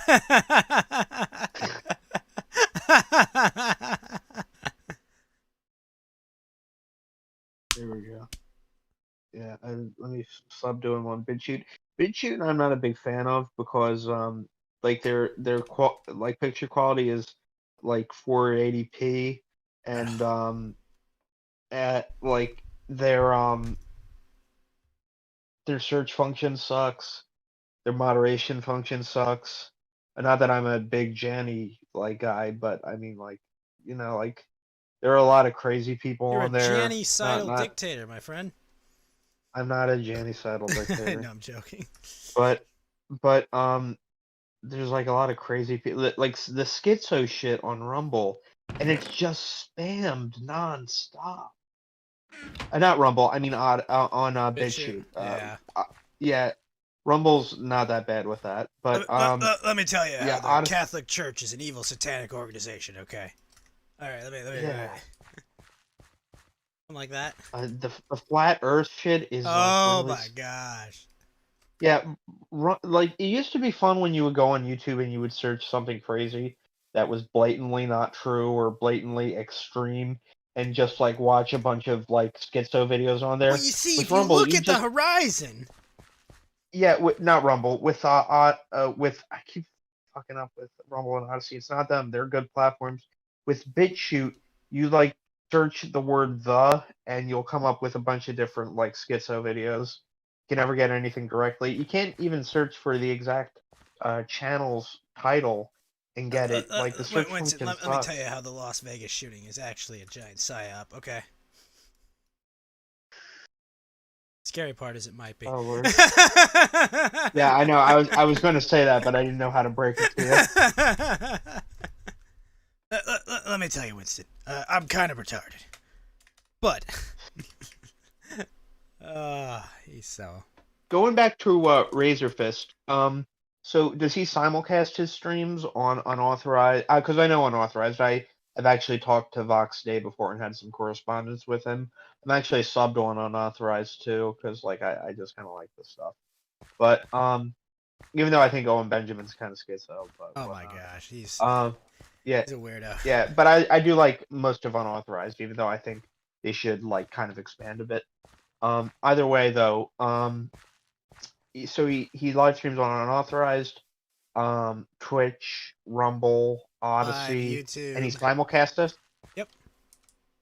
Okay, multi streams. That's what I meant. Okay, cool. Yeah, every Saturday usually. It's some point in the day. He still does his regular videos. It's just on Saturday he does live streams for games. Like he did Diablo 4 last week. Yeah, I saw him playing that on Twitch. Oh, is what is the name of his comic of his graphic novel that's coming out? Ghost of the Badlands. Ghost of the Badlands. What is the Shadowcast? Because I'm on his channel now. Like I don't know Oh, what this is. so The Shadow was an old pulp serial that had like they did like radio shows for it. They did like TV shows for it. But The Shadow is like a pre-Batman like vigilante character, you know, where he'd go around. He's basically Batman, but you know he's like crime fighter, goes around. He's an eccentric, wealthy guy. But he just did an old pulp hero that Razor Fist is a big fan of. So was this like an actual comic book back in the day? Yes. Uh, and like he was around in the 40s? Yeah, I think so. Okay. The Shadow. Who knows what lurks inside the hearts of men? the shadow knows. Yeah, that's more or less how it would go.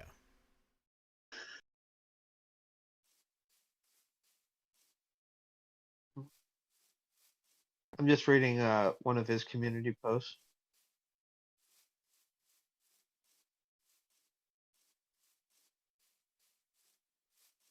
What is the Ghost Stories series? Is that like So oh around the it's time at the for end of Ghost of the his, Badlands. it was for Ghost of the Badlands. He did a couple short videos around the end of the campaign talking about like actual I think like stories around the Ghost of the Badlands, like the real life inspiration for it. Okay, so so it's basically like a backstory. Yeah, kind of. Yeah, kind of like context. Okay. Okay. And I Yeah, think they I can't raised wait to like read it. 300 grand or so for it. It was a good campaign. 300 K. Yep, a successful Yeah, campaign. I was on the community page, and they said they made like a bit over that. So how do I pre-order this book? I think if you go to Indiegogo, you can you can be a late backer or a slacker Okay. backer. Well, because like it's all done through it's like Kickstarter. It's just Indiegogo is less woke than Kickstarter. We'll say.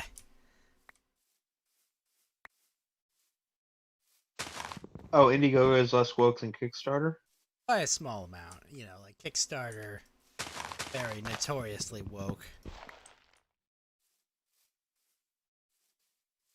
A lot of crowdfunding campaigns for anything for right-leaning things they've taken down and shit. Think of them similar to like what was the fundraising platform?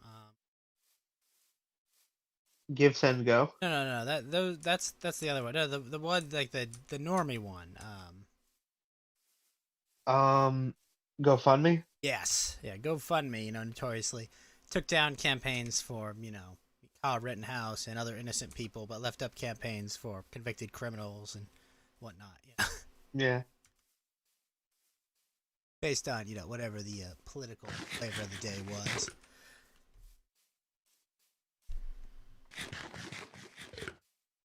But as far as I understand, I think Indiegogo is less woke than Kickstarter, which is like being less poisonous, than an animal, right? Like, well, this pufferfish is less poisonous than this dangerous snake. Trying to find if I can pre-order it anywhere. Let me see where it would be. Anything. Here, let me just search Ghost of the Badlands on Brave.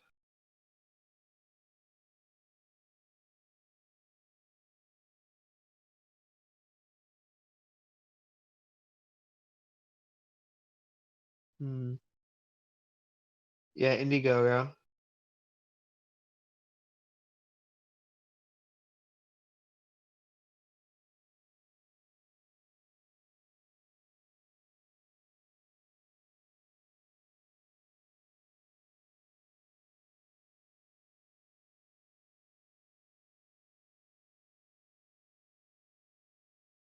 Hmm. Yeah, for $10 you can get a digital, 25 a soft cover. Are you there? Oh yeah, I'm listening. Yeah, for 25 you have a soft cover. For 35 you have a soft cover color. For 50 you have a hard cover. Uh, a different 50 you have. What does monochrome mean? You know what monochromatic is? It's like black and white. Uh, you mean like The Walking Dead? Yeah. Yeah, I think so. Yeah, like The Walking Dead kind of be a good example. Like the way they do their covers. Okay. Oh, I know what you mean. Okay.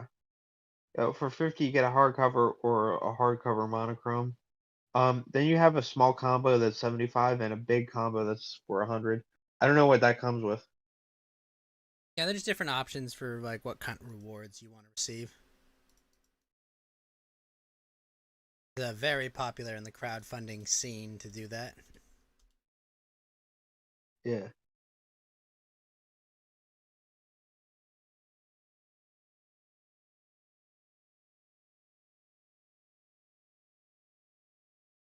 But me myself, I like the creator, so I was like, oh, I'm gonna back this for sure.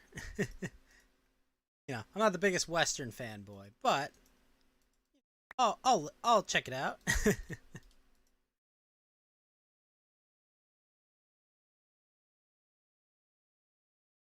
Grow up on westerns, but Yeah, I like westerns. it's nice to see traditional displays of masculinity and potentially a Oh, positive light. Razor has written two pulp novels called Death Mask and The Long Yes, Moonlight. yeah, he Are they has written. good? I haven't read either of them, but I've heard good things about them. They're pulps and they're novels. If like pulps or novels, or if you like Solomon Kane or something like that, I've heard they're similar to those. I don't know what Solomon Kane is. An old pulp character. Did you ever see the movie League of Extraordinary Gentlemen? Was that the Ben Stiller one? No. Oh, that's the one with Sean Connery. Um, I think I've heard of it. I don't know. I don't know anything about it. Ben Stiller might have been. I'm not sure, but it had like all these characters in it, and they had to like team up to like stop a bad guy. It was like Okay. what's his name? They had Nemo, Captain Nemo, and like a submarine. They had the Invisible Man. But it's kind of like not a super, I guess like a classic hero team up movie. Before those were Okay. every other day. But Solomon Kane is a pulp hero. Classic novel. Well, these classic like books back in the day. So serialized adventures for characters, and his dealt specifically with the supernatural. Okay. But I've heard the Long Moon Night kind of explained as like it's like if you ever played the Thief games, it's kind of like that. Okay. Mm. It's one of those things So, I'm happy to see I it never do played well. the Thief game. So there's like it's kind of like a bunch of extraordinary people team up to fight No, extraordinary no, no, no, evil. no, no, no. His novel is about, I think, like a phantom thief or something that goes around in a fantasy world. No, I was just explaining like the Solomon Kane, who he is, but no, it's not really like a team up. It's more just Was Solomon Kane a comic book or a graphic novel or what was no. it? It was a no. It was an actual book. Was it good? Yeah. There were a lot of really good stories. You know how like Conan stories were, right? They're like kind of like not not really novellas, but not really short stories. Kind of like that. Uh, okay. Yeah, maybe I should write it down in case I ever come across it and read one. Yeah, I mean, if nothing else, just read a PDF of it online. I mean, it's a book.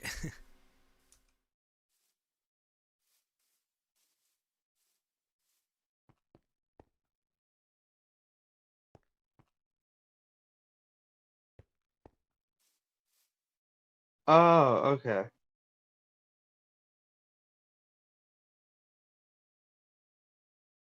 Okay.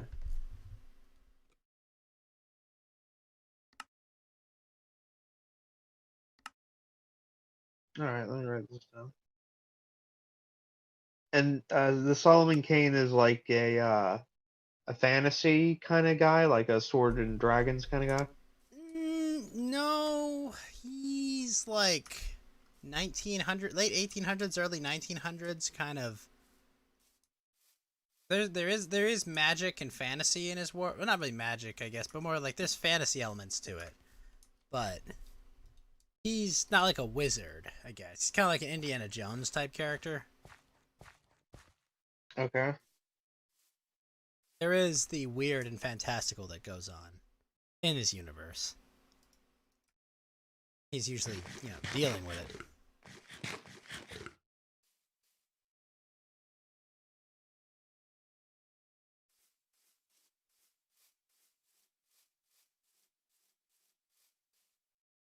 All I getting with Solomon Kane is a late 16th to early 17th century Puritan.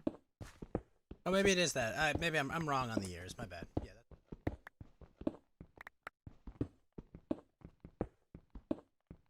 Hmm. All right. Who are you thinking of? No, that's right. Okay. I had the years wrong. It All all right. blends together before 1900. All right. Yeah, I'll give it a watch. Okay. So, yeah. Oh, excuse me, I'm getting kind of tired. What is a Band-Aid dessiné? Bond S&A? It's French comics. what are they like? So, French comics are actually, I think, the second or first. France is like one of the largest comic markets in the world, and bande dessinée are local native French comics. Did you ever read Heavy Metal? I've seen the movie. Okay, well, Heavy Metal was part of Heavy Metal Comics, and that's illustrated by Mobius. If you've ever heard or seen anything animated by Mobius, they're like they're like what Miura is to manga, but for like French comics. One of the things Razor Fist has been pushing is like, hey, French comics are kind of like their own thing, but because they aren't marketed properly in the West, right? They get put under the umbrella of like regular American comics. They don't really have their own unique identity. So, bande dessinée is, I think, just French for comics.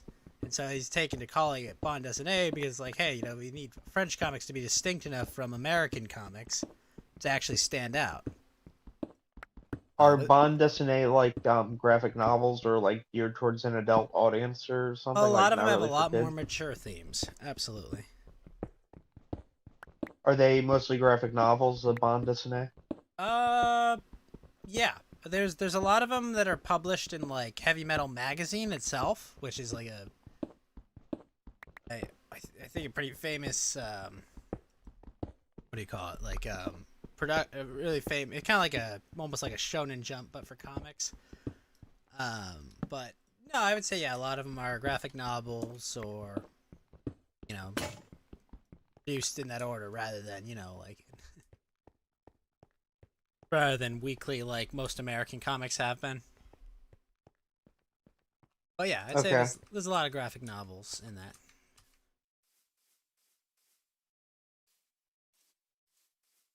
So also, some of their line work is insanely good. It's crazy.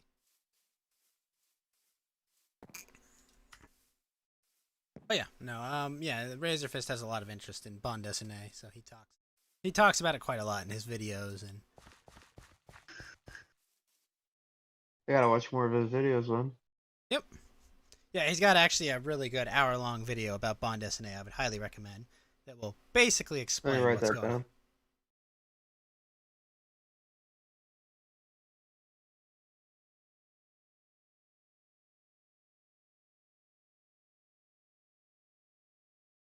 down. Okay.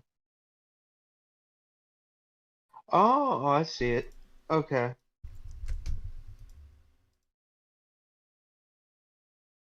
Yeah, all right. Yeah, it's from 9 months ago. Yeah, I'll have to give this a whirl.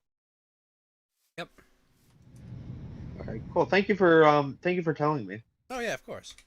Always like to share interesting esoteric knowledge I discover.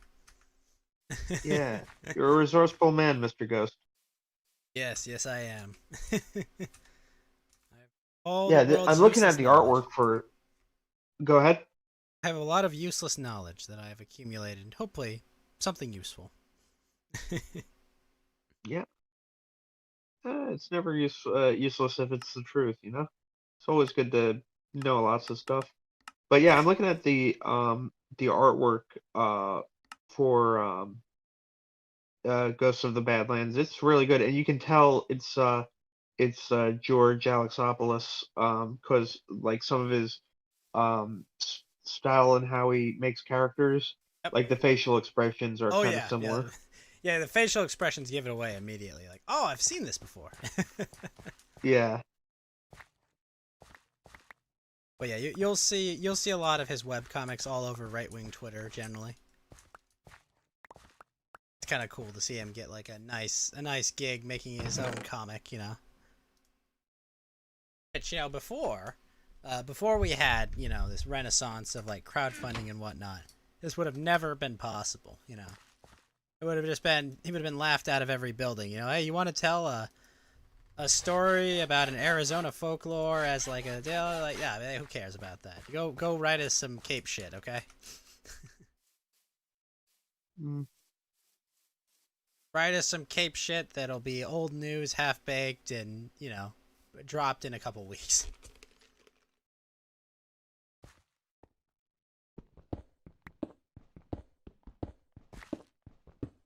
Oh, actually, that reminds me, Winston. Monday Yeah. night, we're going to be watching the second Spider-Man Across the Spider-Verse movie in Discord. I didn't know there was a Spider-Man 1 Across the Spider-Verse Well, movie. Into the Spider-Verse was, it's an animated film, right? Okay. And they made the sequel to it just came out. It's the second of a 3-part trilogy, and we're going to watch the second one because we have a good cam rip of it. Where'd you watch the first one? Well, I watched in the theater. You pirated it? Yeah, I mean, you can pirate it, potentially. Trying to think. I don't know what platforms have it. It's a Sony movie, so I'm trying to think which. Okay. Might be on Max or something that I could watch it on.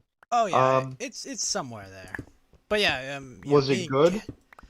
Honestly, yeah, it was pretty good. I liked it. It was fun. What were you gonna say before I interrupted? I apologize. Oh, we're gonna watch it with Kaz and. Okay, yeah, I like Kaz. I can join in. I just want to, and it's Monday, you said, right? Yep. Okay. I'll try and find the first one. It's Enter the Spider-Verse.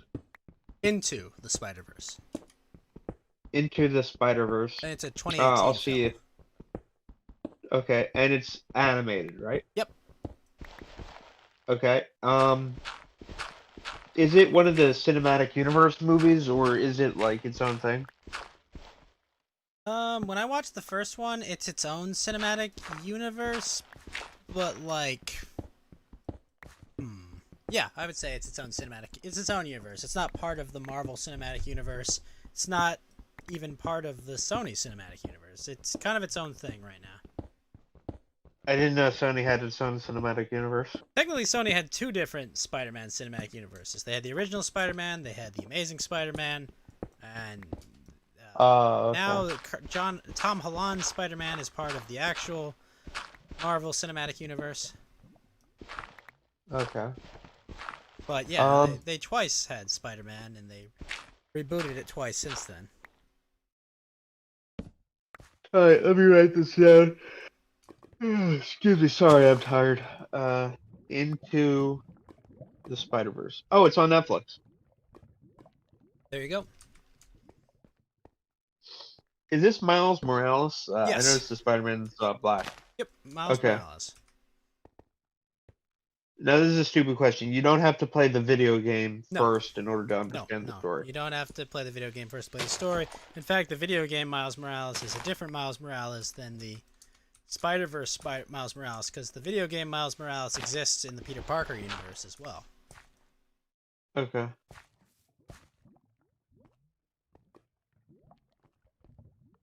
But yeah. Yeah, no, it was surprisingly pretty good. It was an entertaining, fun story, you know, said it, and kind of like, instead of like replacing Peter Parker, they've kind of got Miles Morales they kind of like X-Men-ified Spider-Man, you know, that's like, there's a whole bunch of different Peter Parkers, you know, and it looks like Miles Morales is just another one version of him, you know. Okay. So what time are we watching this? Monday. Shit, I'm trying to remember. We might be doing it later. That might be. Is it 8 o'clock or 7 o'clock my time? Let me ask Kaz because I don't remember offhand.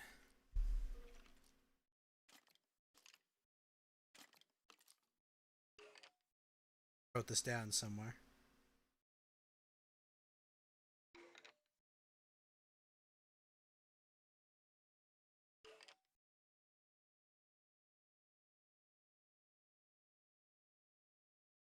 I would assume sometime after 6 o'clock, though. Okay.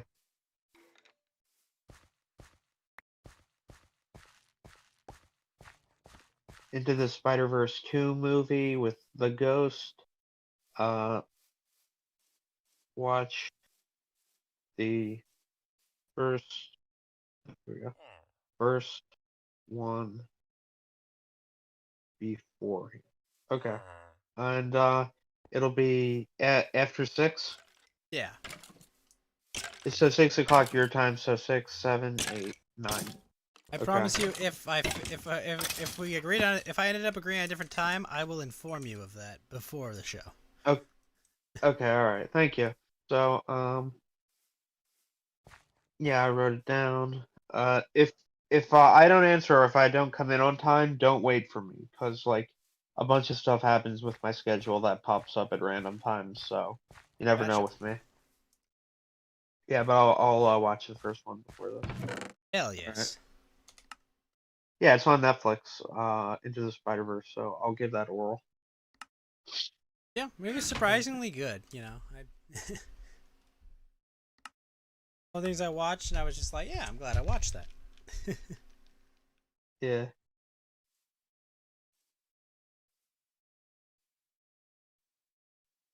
Awesome. Anything going on in your world? No, not really. Everything good in the Ghostiverse? The Ghost Politics. Yeah, he's gonna do the Ghost Show, which is his like shock jock show. It's all shock jockey, but his more tomfoolery, as he calls it, kind of show. Like Pensive twice a month. cowboy. Yeah, I remember that. He's gonna do that like twice a month because you know those are like 10-hour streams that he has to do consistently, and like he's so old now that he can't really keep up with that. But 5 days a But week, he he's going to runs do a off true beer and capitalist vitriol. parade.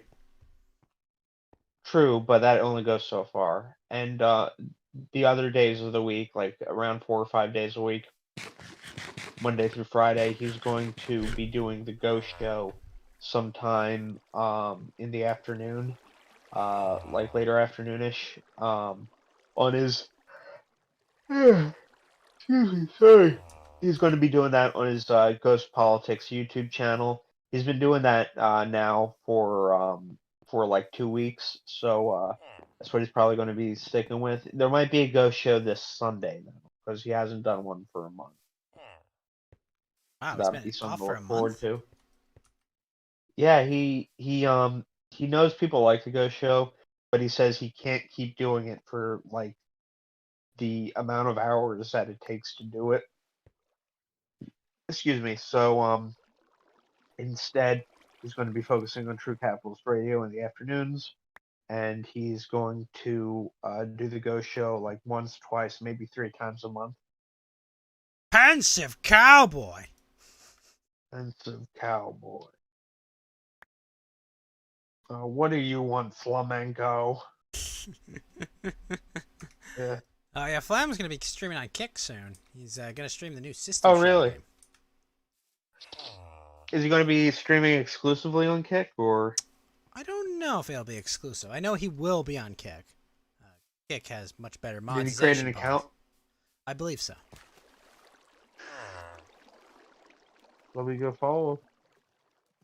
The Kick app sucks. Like I tried logging into it earlier. Oh, excuse me, and it didn't. What the hell? Kick.com bad gateway? Would they ban me off of this too? I feel like it might be down today. Okay. Not Well, sure, cause like fuck that. I was like checking on my channel, and I was like, I can't even find it. What the hell? Yeah. I do have to say, I did mark a milestone. I never got banned off of YouTube before. Knocking that Like one I off think the I'm internet shitlord bucket list. I think I'm on the 10th Twitter account I've had. Like this one's an alt because even after Elon, I got banned again. Um, Elon, so this is like my Winston, 10th Twitter account. Yeah, Winston I never again. lost my Instagram. Winston's all hashtag anime right, hashtag Vtuber right. Please no ban. Uh, Few so that's moments my later. new handle. Yeah, or my new title for my username. My handle's I think Weeb Extremist or something. Weep It's something to extremist. piss off Ghost Politics. Um, Winston. but yeah. What do you want, Winston Fujimori? Uh, um, so I'm on my 10th Twitter account. I never got banned off of Instagram, but I don't really use it that much.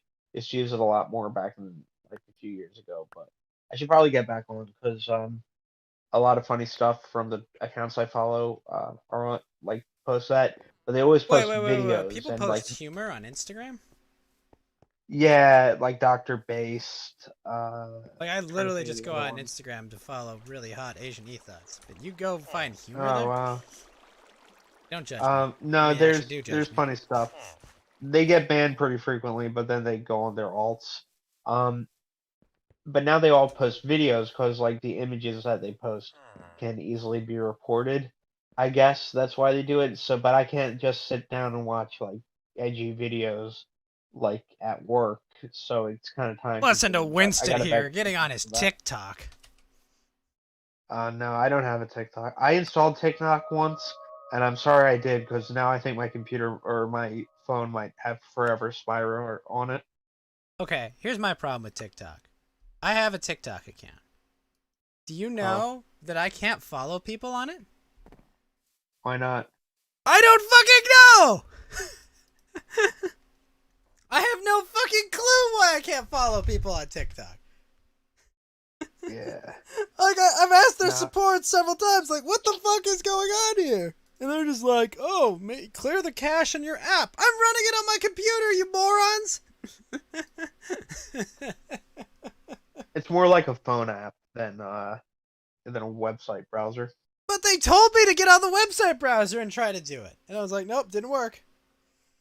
Like, I post yeah. clips on my TikTok. Like, I use it for actual shit. And I can't follow my friends on it. So I look like a dick. Yeah. Um.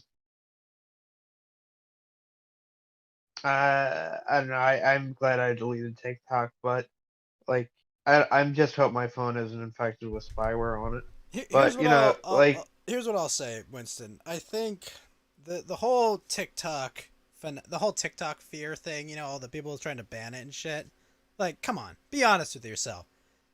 Do they spy? Like, the only difference is, you know, they're not quote unquote American owned companies, right? We need our own well, that's what multinational global conglomerates to spy on us, not the Chinese. well, well, that's what Ted Cruz was trying to pass in the amendment, like banning TikTok, so that way he had to ruin it for everyone, like by who would ordinarily vote, yeah, ban it in this country.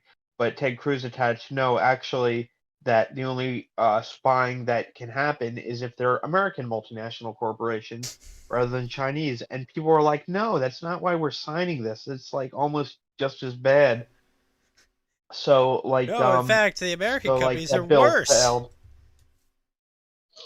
They're all bad. So either way, I guess we're stuck with it for now.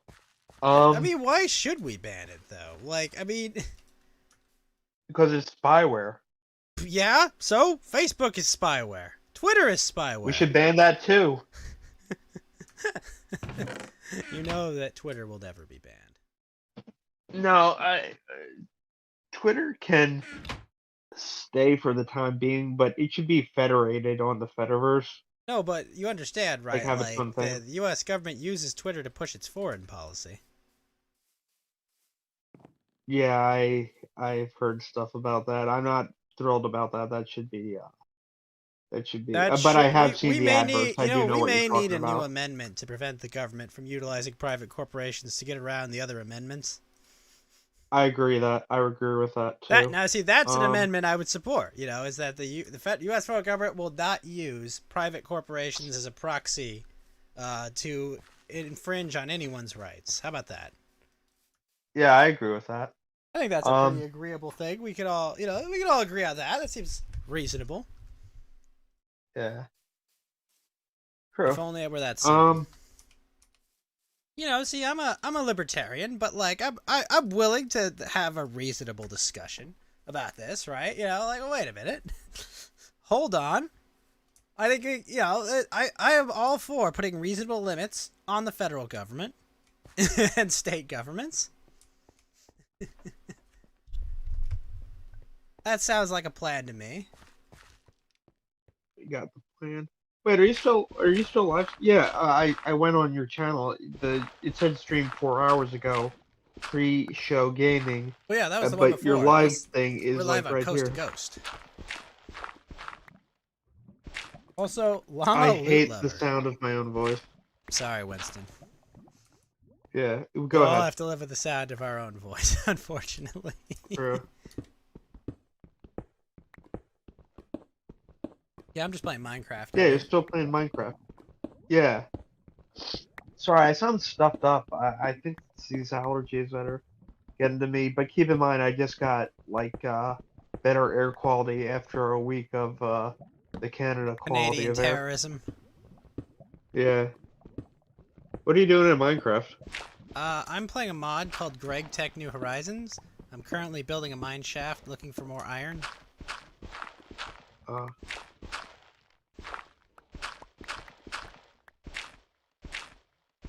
Hmm. That is what I am up to. Did you hear what Mr. Enron said the other day? Who's Enron? Enron DeSantis? No, what happened? He said he went on the Christian Broadcasting Network and compared himself to a disciple of Jesus. Let me see. This sounds crazy. Ron DeSantis. Ron DeSantis, CBN.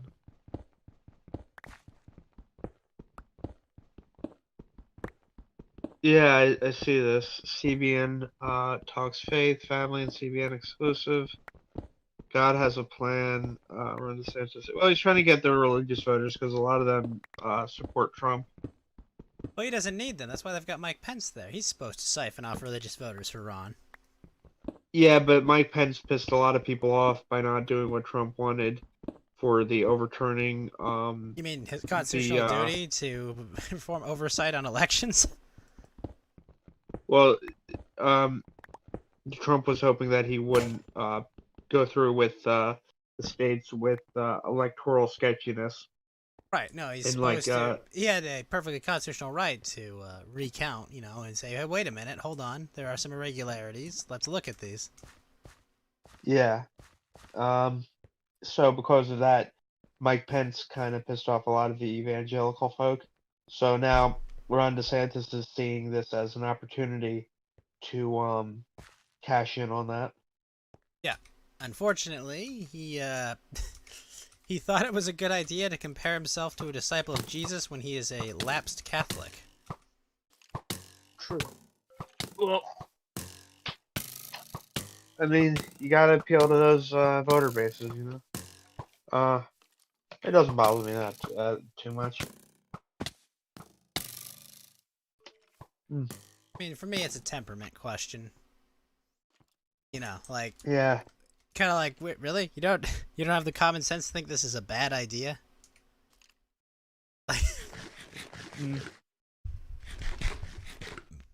Yeah, who's ever advising him is doing a shitty job.